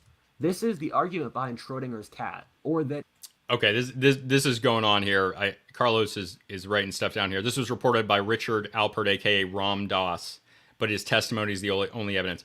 Isn't Ram Dass, wasn't he like? And this is a thing with religious leaders and a lot of times and other sort of leaders that have this spiritual power, like even people like Oprah, is that I wasn't Ram Dass. I should Google it, but I think he's a sexual predator, like Oprah. that in quantum physics, a particle can inhabit two separate locations at once, but that's not actually how the world exists for us. Thus, the cat, or the particle, exists wherever someone's looking at it. Secondly, the scientific tests we've run have shown that particles move differently based on whether or not we're looking at them. What that proves is that consciousness exists independently, and it does change the material world around us. We've done tests in which we've seen how plants have reacted to the emotions of people who are watering them, and you can tell that the plants are aware of the emotions around them, and they change their structure due to it. Something I'd like to throw out is that our society has no concept about what consciousness is. We don't really have any theories to explain it, and because of that, we're running into all these issues with AI. If we don't know what consciousness is, can we create consciousness? And that's It's kind of a big deal because consciousness is what our entire lives are, and when we don't know something, it means there's a theory or paradigm about the world that we're not tapping into. So we should expect that there are things we don't know. Yeah, join the Discord if you wanna talk about this stuff. You want to talk about stuff like this. This is the type of stuff that we go into all the time. And there's a lot of cool people in the Discord. We have great conversations. Really positive group of guys. Mostly guys. There's some women in there. Here. The last Nobel Prize in Physics shows that reality does not exist locally. What that translates to is that by perceiving things, we get them to exist. Without perception, reality does not exist. The thing which is so incredibly important about this is that this is what the mystery and esoteric schools of the pre-modern world taught. The Hindus, Chinese, Babylonians, or Westerners all believed that consciousness creates reality. As a general rule, when everyone in history believes in something independently, as is the case with this and the spirit world, that means it's probably true since they're all stumbling upon this shared fundamental reality of existence. The conclusion I'm surprised people haven't reached from this, which the ancients all believed, is that if consciousness creates reality, that means there must be a perceiver to the universe. We've found from geology that the universe has existed for at least billions of years before life. Yeah. I could be wrong here that's since I'm an not argument. an expert on the topic, but what this has done is prove the existence of God. If someone has to perceive the universe even before life, that means God is perceiving it. And this is the argument the ancients used to justify the existence of God. The ancients said that reality is a dream by God. Before religious people get too excited, everything in physics is fluid and gets very easily disproven. For example, there's lots of people who don't believe in quantum theory and say it's based off a couple faulty experiments. And I'm not a physicist, so I can't speak on this topic with authority either. For a side note, if this is true and we've proven God, that would make this one of the most momentous You can't prove or disprove God. That's the point. What would happen if science proved God? He's real. I think a God lot is of real, people not would he, deny it. God, I think a whatever. large part of the population would become religious. I think the social ramifications would ripple across almost every aspect of life for centuries afterwards. An interesting thing is that a world in which God is seen as a scientific fact is called most of history. Go back 400 years and that's the world. The next question is the one which has vexed history. It's a self-evident in fact that if God is real, what is the correct way to worship God? And the experiments here don't give a clear answer for that. With all of this, what Project Gateway says is that reality is like a radio, and you can turn it to different frequencies. What the author says is that we gradually engineer our brains to different settings. What heaven and hell are is that we've gradually set our brains to good or evil frequencies. Effectively, once they hit infinity, which we'll describe later in this video, you see your neurological structure naturally form around you. Let's say, if given infinite time, will you turn good or evil? Hell is the cage you build for yourself in your own mind. Hell is when you're forced to inhabit your mind forever. This is why so many mystics and Christian authors like C.S. Lewis say that we cast ourselves into heaven or hell. Much less there to are criticize countless them on different this one. settings in the spirit world to which someone can wire their minds, which we'll talk about next. For a shameless plug, you guys should check out my podcast, History 102. No, you should check out my Patreon, and you should check out my Twitter, _scholar, and you should join the Discord if you want to talk about this stuff. And yeah, and I do 5 till midnight, which is a really fun but less serious show. And sometimes I screw around on there and I do funny stuff. And one time I tried to drink a whole gallon of milk. That was fun. But I do that with some libertarian guys, Mises Caucus guys. Check that out. Subscribe. Like the video, please, if you haven't. And let's keep going. History. Part 2. Robert Monroe. The guy who started and led Project Gateway was Robert Monroe. The biggest source for this video is the trilogy he wrote about how he did it, of which I've read the whole thing. It's hard for me to summarize everything he talks about since it's like 1,000 pages. So if you're interested, I'd recommend reading it. Robert Monroe was a businessman from Ohio who moved to Virginia. In the 1950s, he started having strange experiences in which he started floating outside of his body, or at least his mind was. He went to multiple doctors and psychologists who basically had no idea on how to deal with this, or to help him. He kept on having these problems, so he decided to go on a journey of self-discovery to see what was going on. Monroe went through this bizarre journey of discovering the spirit world. He would go on trips through the spirit world, speaking to different intelligent species and beings, which would give him information on how the spirit world worked. He started out by doing this himself, and over decades, built the Monroe Institute, which was being funded by the CIA secretly for decades. Everything in this video, which I'm talking about with Project Gateway, is Monroe's baby. The Monroe Institute still exists today, so you can go to visit them in Virginia or download their sound frequencies for Project Gateway off the internet. However, please watch until the end of this video before you decide to do so. Monroe says he never studied world religions, and all the things he talks about are unique to himself and his journey. I genuinely do believe that, and having read 1,000 pages of Monroe... So, just because you didn't study world religions, the beliefs that you have, you're acculturated. Acculturation is a term in anthropology where when you're, cultural anthropology specifically, when you're growing up, when you're being taught everything, you're being taught in the context of everyone around you. And that's why different cultures have different beliefs, because they're being taught by different people. So even if you don't specifically even if you don't specifically study them, your thinking is still altered by those religious beliefs. And I think it's better to be aware of them, because it helps you to be more, what's the word? More, more pointed, more deliberate in how you live your life, and more aware of the background of why you're doing things. So you can do things with intention, which is very important. And it's something that I enjoy. What is up, as a Craig? Person who has studied world... Nice to hear from you, Craig, man. Craig, one of my biggest supporters, longtime supporters. Glad to see you here. And yes, like Craig says, please hit that like button. Religions, he doesn't draw logical conclusions in his writing that would be obvious to a person who had studied religion. The things Monroe saw are almost identical to Indian religions such as Hinduism and Buddhism. Reading Monroe is strange in that he'll make very 20th century acronyms for what are concepts that I see as being ancient Hindu things from 2,000 years ago. Monroe saw a spirit world in which different kinds of souls were constantly reincarnating into human bodies.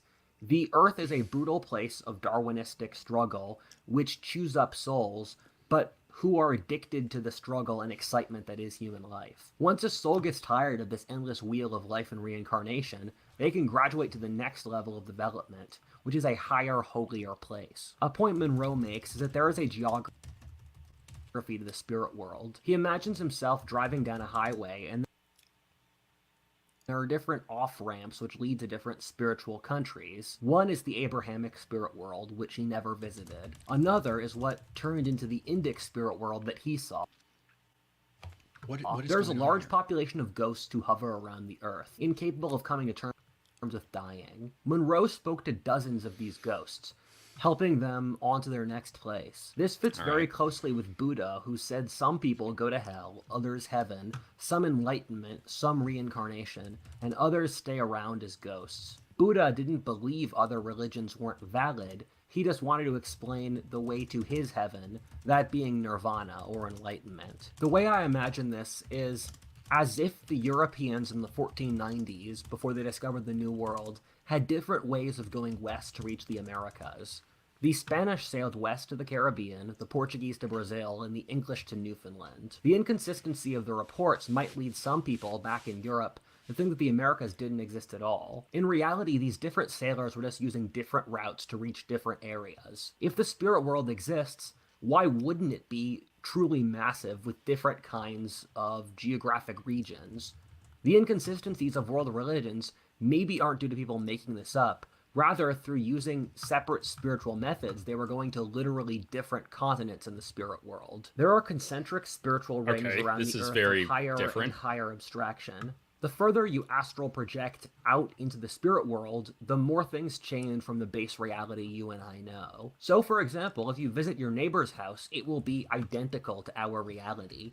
However, once you go further back into history or into different planets, things start to be very different from our world. This fits exactly into what the pre-modern esoteric tradition believed, where planetary was synonymous with perfect. This is easiest to see in Dante's Inferno with the layers of hell. The pre-modern esoteric tradition believed in the 7 planetary gods, being Venus, Uranus, Saturn, Earth, and as you ventured further out into space, don't worship you Saturn. Saw different spiritual Stay away forces from the cabal. reaching That's Saturn, the ultimate, which was God. The reason the ancients thought heaven was in the sky was they conflated this spiritual, esoteric map of the cosmos with the actual physical world. The reason the CIA was researching this was to use this research in order to spy on the Russians more Dude, effectively. come on, Classic US government. Rather than usher in a profound spiritual revolution, which could completely change the course of history, they were trying to use this to look at Soviet stuff. An ironic thing is that when the CIA released Project Gateway, they removed the page in which they talk about how these discoveries could be used to benefit society and world religions, which Monroe independently released without their consent. The scary thing is that astral projecting was pretty successful. A couple times they were able to get people to completely draw government installations they would have no knowledge of from blank.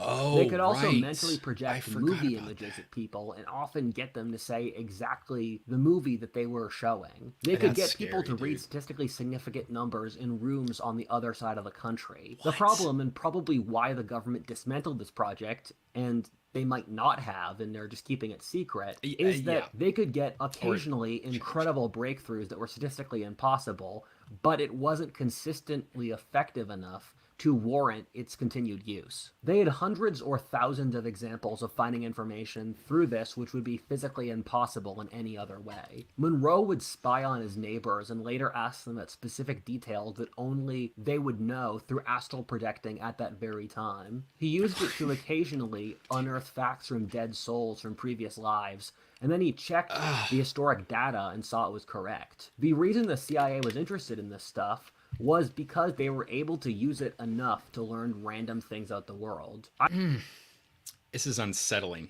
I've read books which have covered the statistical chances that you can randomly do stuff like this, and it's so low as to practically be impossible. One of the things which really shocked me in researching this video is that we've actually had a significant amount of research into psychics, and the research has basically proven that they exist.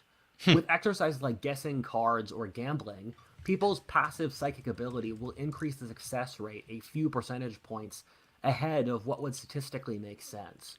That sounds unimportant, but it's statistically incredibly significant and would not happen without humans having at least some latent psychic ability. That being said, what the research found is that most people are only very weakly psychic. However, there is a tiny part of the population which, due to genetic abilities, is vastly more powerful. This is something like 1% of the population Javier, I don't know. whose psychic gifts are stunning. These are the people who are drawing secret government installations for... Okay, so, like, here's the thing here. It's that, like, if it's true that... I mean, they could do some sort of trick to, like, fake their astral projection, because I don't believe their own data, right? Like, they are liars. They are bad people. I mean, I would say I'm scared of these people. Sorry, CIA, don't hurt me, please. But I don't think I'm big enough a deal for them to hurt me. But yeah, they lie and manipulate. So, like, we have to take this at face value, I guess, for the sake of the argument. But it's very possible that it's just all BS. Who knows? Telling the future in probably those who are going the furthest into the spirit world. If you didn't hear after this, my episode with Meta Prime weekly, my biggest thing is Illegitimate Scholar Podcast. I have people on every week. I relaunched episode 50. We're at episode 56 now. Got episode 57 on Monday coming out with the Prudentialist. And all that is on my Patreon early, $2 a month, if you'd like to sign up and hop in the Discord, please. I'd love to see you in there, Javier and Carlos. I really would. You guys are saying some great stuff here. I think you would fit right in over in the Discord. They were probably called wizards in previous eras of history. Keep in mind, every single society before in history, before ours, believed in magic, and we also never disproved magic as a society. Rather, we said it just didn't fit into our mental model. It wouldn't surprise me if in something like 1,000,000 years, we look back on the present and realize that we were in the process of evolving a new genetic ability, that being psychic abilities, in the same way that millions of years ago, we evolved the ability to think rationally or to speak through language. And over the course of human history, we've been able to evolve to have new neurological abilities, so why should that stop now? There is some evidence that you can use the spirit world to figure out how the real world works. We saw this with the Hindus in the ancient world. One of my favorite books is The Eye of Shiva by Amaury de Riencourt, which talked about how the Hindus reached conclusions about the universe in physics or psychology that we're only just discovering now. Also, the Hindus predicted an age called the Kali Yuga. The Kali Yuga is an age of feminine destruction in which the divine appears to be distant. What's Kali again? Kali is like a destruction. Is this, there's like a Hindu kind of trinity type thing, but yeah, Kali is the mother goddess, major Hindu goddess associated with time, change, and creation. I love Hindu spirituality, man. This stuff's very, very interesting. Wait a minute. Oh, going back over here, share this tab instead. Marie was an expert in Indian history and religion, and wrote about how they had a scientific method of religion. The Bhagavad Gita and these other Hindu holy texts, and it's very cool. How they had holy men who did all of these processes, and over centuries compared their findings with each other to create a understanding and map of the spirit world. One of the points Monroe talks about is that the main communication method of the spirit world is NVM. This is communicating psychically through vibes. You know when you have psychically through vibes, dude. He brought Whatifalthist brought vibes. All this guy talks about is vibes. Like all he does is do vibes. So I love that he brought up vibes. No evidence, just vibes. But this video is pretty cool. I enjoyed this one. If you weren't here for the last one, that was a lot. And you immediately envision it. All I know in Indiana Jones, Kali was bad. Right, Indiana Jones, man. How did I forget that? I use Indiana Jones as like my like symbol of my show. I don't know if you guys probably noticed if you've seen my thumbnails. I always put the Wojak of Indiana Jones. That's like my symbol. In pain of when your parents died with a friend. That's I also base my dress on him. What the other the way I dress. Species Monroe talked to said is that this was their main form of communication. They said humans are strange for not evolving it naturally, as our ecosystem was less cloudy than normal planets. I'll read it, Carlos. Thus we evolved to communicate I'm going to read it. Sight I saved it sound already. And not psychic abilities.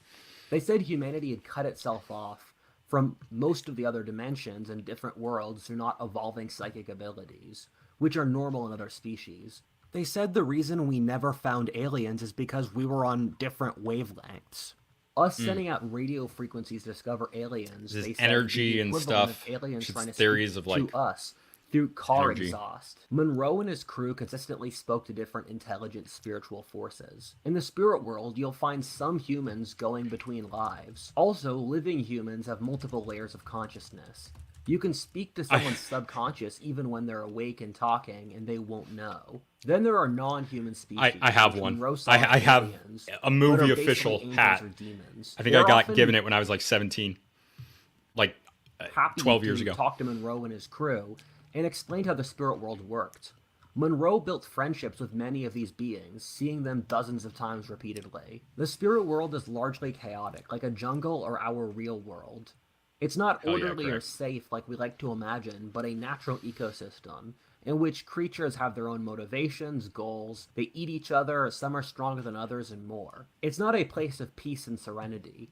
That being said, there are very clearly some stronger and better types of creatures than others. Some of these things were benevolent and helped Monroe, and others were monsters who attacked him. The main way the spirit world operates is that it exists in opposition to our world. Our world is hard, difficult, brutal, and very real and tangible. It's often too hard and too real as we struggle every day to make ends meet. The spirit world doesn't have time. It's infinitely large, and thought creates action.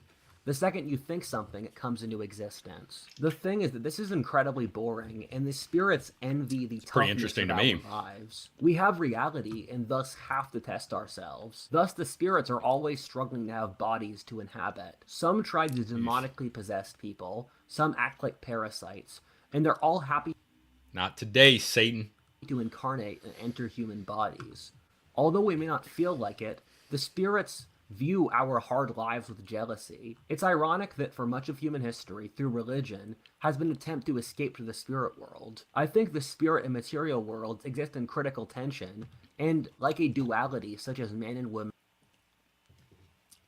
war and peace, or day and night. The spirits explained life in the universe to Monroe and his crew. The interesting thing is that it basically perfectly mirrored what traditional religion says. They said that we should try to uplift our souls, that we should. So then there's the idea, right, that like this spirit world is less real and it's created by your mind, and then maybe your mind is tapped into something, something divine, something different. But it's very possible that it makes sense that, I mean, I don't believe this, but it is possible that I do believe in the more literal version of the spirit world, and that your brain is tapped into other things, and your physical body is less you than your soul. And I believe in the soul and all that stuff. But it's possible, of course, I need to bring it up as a possibility, that when you reach the spirit world, it actually is completely insular to your own brain, and it's just based on your own perception, based on what you've been taught. So it makes sense that it would match up with these ancient religions, if those ancient religions, or the mainstream religions, if you're in the culture that those came from. So those ideas would be in your subconscious, right? And then you would express those in the spirit world. Again, I don't think that's what's happening. I think there is something with your soul going to different places in that. I think that it's a lot more permeable than we give it credit for. But that's a possibility. Move past base materialism and survival, that spirituality would make us happy. Monroe saw heaven and spoke to God. Well, the spirits gave assurance that God existed. The Monroe spirit world is not a Christian one, it being incredibly similar to Indian religions, but they do talk about different aspects and regions of the spirit world which match up with the Abrahamic. The spirits Monroe talked to are basically giving him notes, which perfectly match up with Stoicism and some Eastern religions. These spirits were literally writing essays through Monroe on teachings for mankind, while Monroe himself had no experiences in those topics. Monroe's moral system is that you need to add to the learning in life, which is the universe. Evil things are those which drag us down towards base levels. For example, a war purely to justify your own greed is wrong, but a war to spread moral goods or advance technology is justifiable. The universe is learning through life itself. Thus, it's our duty to live life and experience it. Learning and having adventures for God. We really learn through emotions, and we need to teach our emotions to develop through life experiences. The human soul gets reincarnated again and again, and we all have an immortal soul which exists in infinity. This soul helps us out throughout our lives and is an accumulation of all of our reincarnations. It keeps reincarnating until it gets bored of this life, and then it reaches enlightenment. Death is an illusion which forces our souls to try harder in our individual lives, so we can learn for God as best as possible. Love is the force which bonds the universe together, in that when we die, we bring the essence of everything we love with us into the afterlife. To finish, infinity is an incredibly important concept for Monroe's worldview. Outside of all of these dimensions is infinity. The universe is predicated upon the existence of infinity. Infinity is the timeless in which quantum physics atoms jump in and out of. Infinity is God. It's beyond human comprehension. It is the place of it's very uncomfortable. Which all mystics talk about, in which everything is unified. The disunity of our world is predicated upon infinity. This is a concept all religions talk about, but is closest to the Indian. Infinity is true peace. Part 3. Before you get too excited. I know what I said here might get a lot of people really pumped. That being said, before we get too far, I do want to throw in some mitigating. So that's a question, right? Why then does the population grow? If there's infinite soul, well, if we have infinite souls, are we human souls, or is it some other living thing? And then do some people not have souls because there's a finite number of souls, or is there an infinite number of souls? But if there's infinite numbers of souls and we're infinitely... Okay, you know what? I don't like it.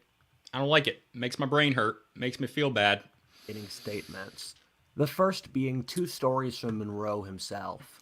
Monroe saw that a more advanced species harvested our emotions and life experiences, called louche, in a farm which they used to power their civilization. He saw the entirety of human existence being created and formed so as to be farmed by this society. The second story is that Monroe ran into a society that was on the edge of heaven, but was all based around committees, where their pastor kept them busy with church activities rather than just walking over through the gates of heaven.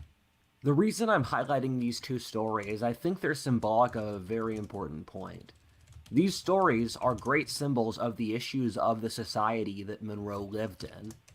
The first one with Lush is that industrial civilization is actually about harvesting our emotions for the wealth of others. Okay, Advertisers look I at our feel life that. experiences and emotions and then commoditize them. The government and powerful subtly manipulate us in 100 different ways to manufacture consent. This is even more true today with the internet. When Monroe was looking at Lush farming, he was seeing a representation of his own society shown through symbolic form. This is something the spirits actually told Monroe. They said what he saw was a representation of the truth, but a skewed perspective on it. The truth is a cone, and we all hug different parts of it. Let me give an example. To the Native Americans, the United States of America was a demon which ravenously destroyed Okay, their don't. civilization and their environment for. This is the thing. I do a lot of stuff with Native Americans. Don't homogenize Native Americans. Like it's you can kind of homogenize like European or like East Asian because there's like a shared history and they were like connected a lot, but like you can't homogenize Native Americans because the Tlingit, the Haida, the freaking Haudenosaunee, the Eastern Algonquins, the Cherokee, they all have different beliefs. They weren't really they were connected, like people were connected to other groups who were connected to other groups. So there was like movement in between most of them, but I hate that. I hate when like people pretend that they all had shared beliefs like that. That's not a thing. Yeah. Gain. For the Europeans in World War II, we were angels who saved them from the Nazis and then Soviet conquest. The Chill thing out, is dude. that we're looking Chill at the out. same Come on. country. Both of these perspectives were valid in their own turn. The Hindus talked about a spiritual dark age called the Kali Yuga, of feminine chaos that would destroy civilization. Their dark age was the golden age of our civilization. This is an issue with the spirit world. As you stare into it, you're also staring at yourself. We reflect our own psyches into the spirit world. Dreaming is a great example of this, where we don't really have any good explanations for why we dream, except the spirit world.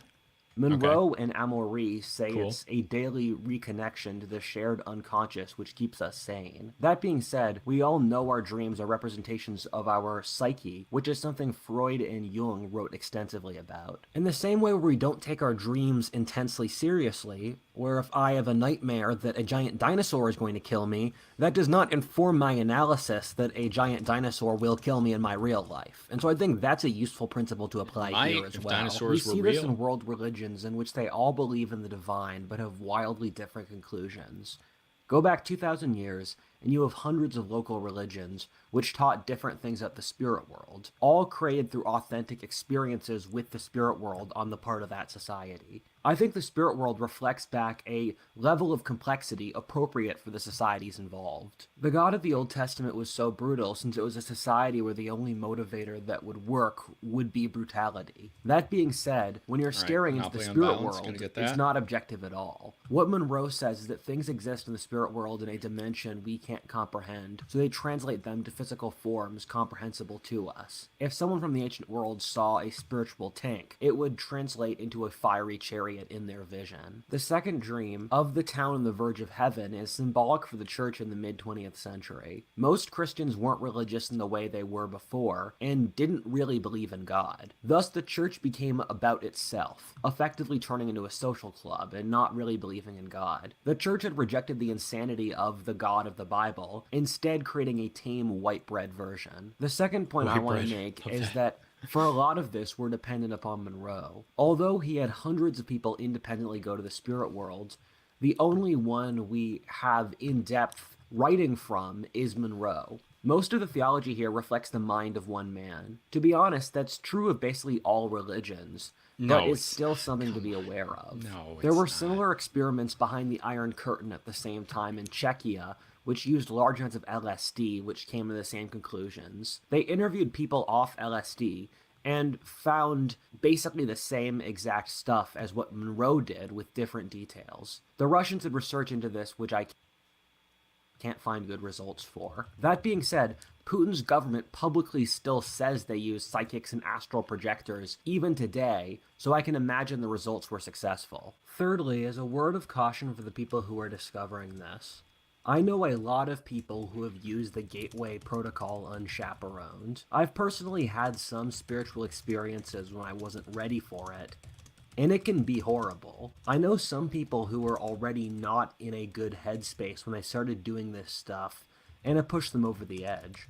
Some other people where it put them through some weird personality transitions. This stuff isn't bubblegum, so be careful with it. We should develop institutions to deal with this sort of thing to make sure that it's done safely. I know my audience is young men, often of an intrepid and entrepreneurial mold, so you'll do this anyway, but at least your blood's not on my hands. If you do go onto these spiritual journeys, don't take everything you see as complete truth. There will be strange dreams which might haunt you, but are really symbolic of something in your subconscious rather than an external reality. If the aliens tell you you're in the Matrix and you need to start killing people to break out, you're just being paranoid. Is that how MK Ultra works? Truth.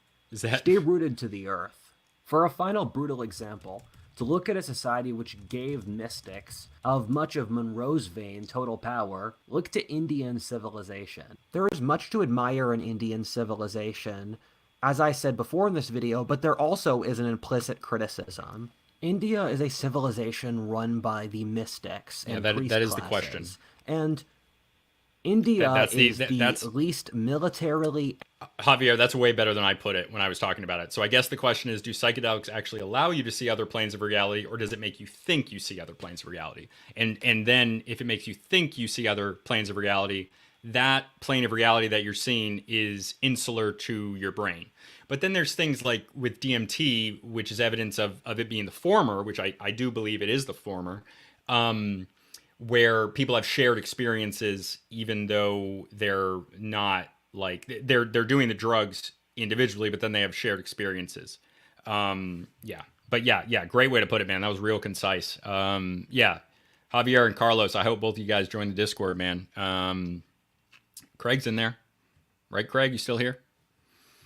Economically, technologically developed society of the big four Eurasian civilizations. And India had an oppressive caste system and was the society that treated women the worst. And if these mystic teachings were the keys to everything, India would be the most successful civilization, but the West, who studied the outside world empirically, was the one which dominated. Part 4. Why haven't I heard of this?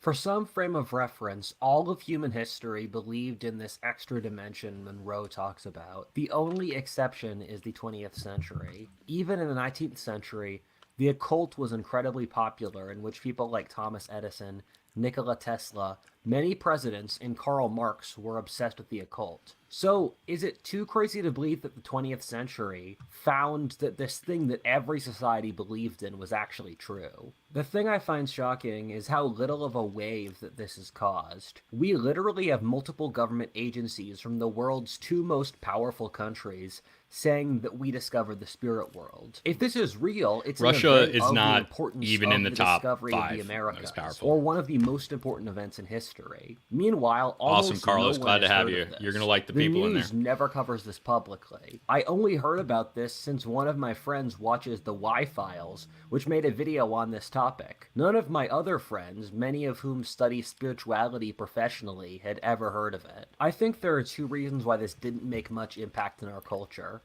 The first is that by 2016, when this was released, our society had other issues. We've become so polarized that we didn't really care of anything new. It's crazy to think that we drowned out the news of this due to the Trump election and the years of insanity, including COVID, which have followed since. We are a very short-sighted and foolish society in general, so I'm not too surprised. I once asked my fan base what they would do if God spoke to them through a burning bush like he supposedly did with Moses. Most said they think that they were crazy or they'd ignore it as a hallucination. That's sad. A society that the divine can't reach is a doomed society. We will possibly be known forevermore as those who dawdled on stupid distractions while ignoring that which is truly important, which lay right before us. The second reason, and a big part of why the government was hesitant to release this, is that our leadership doesn't want there to be a spirit world or God. If I was in charge of the government in the 60s, I would immediately declassify this, since I would want to help people by bringing them inner solace. One of the points Charles Taylor talks about in his book A Secular Age, which is about the decline in religion we've seen since the Middle Ages, is that one of our biggest reasons is that Authorities, like in government and science, didn't want religion to be real, since if it was, they couldn't get power as easily. If there was a god, there'd be standards they'd have to be held against. The ruling class of our society rules through scientism, or the external appearance of science. If you bring God Okay. back from the dead, it might make things complicated. This Probably will. triggers a chain of mass social changes which would probably destabilize those in charge. Keep in mind, those in charge largely don't want changes, given when you're at the top, the only Right. way to go is down. People at the In the top, they want 1960s, to people support were the status largely quo happy with because modernity. they're in there. It was the wealthiest era of history. Society was unified, peaceful, and metrics of happiness, social connections, and sex were the best in history. The post war period in the West was the best period to be a normal person ever. At that point, questioning the assumptions of modernity looked like madness. You wanted to throw away a good thing? However, today we live in a failed society. Nothing works anymore. Under those conditions, you see people questioning the assumptions of a scientific society since they know something's just not right. This is why Joe Rogan Maybe you would write it down, and 2,000 years later, some 22-year-old moron on YouTube would debunk it. Yeah, Javier, please join the Discord. Please. Rogan's constantly talking about the spirit world and psychedelics. It's why this research is coming out in physics, and possibly why Gateway was released at all. As life gets harder, we need the divine more and more. Much like the Bible and the classics of Greco-Roman civilization have been lying around for millennia, but the right confluence of variables resulted in them erupting into the Renaissance or Reformation. I very rarely end my videos on a positive note, but if things play out right, we might live to see something stunningly beautiful and wonderful in our lives. Imagine a spiritual revolution. Various techniques, possibly machines and others, we need that. so that we as humans could interact with the spirit world and divine on a regular basis. Imagine that. Before we finish, thank you to Scentbird for sponsoring this video. Okay. All right. Okay, so I'm gonna put down below a link to the Meta Prime video, and that one's going premiere in 15 minutes. So if 2 hours of me wasn't enough, then go ahead.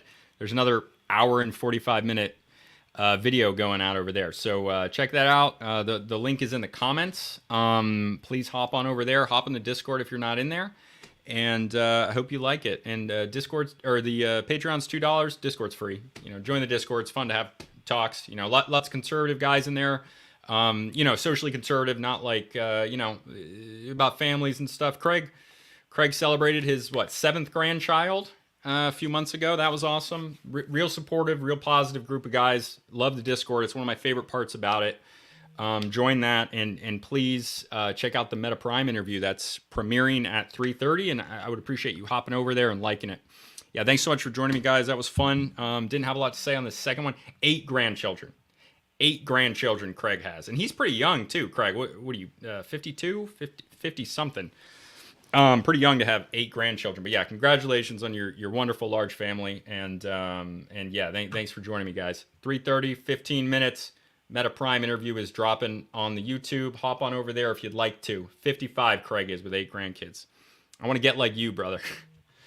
All right. Yeah, thanks, Carlos. Happy to have you in there. Thanks, East to West, for coming. Hope you guys hop on over to the Meta Prime. I'm going to be in there live at least for a little bit, checking it out.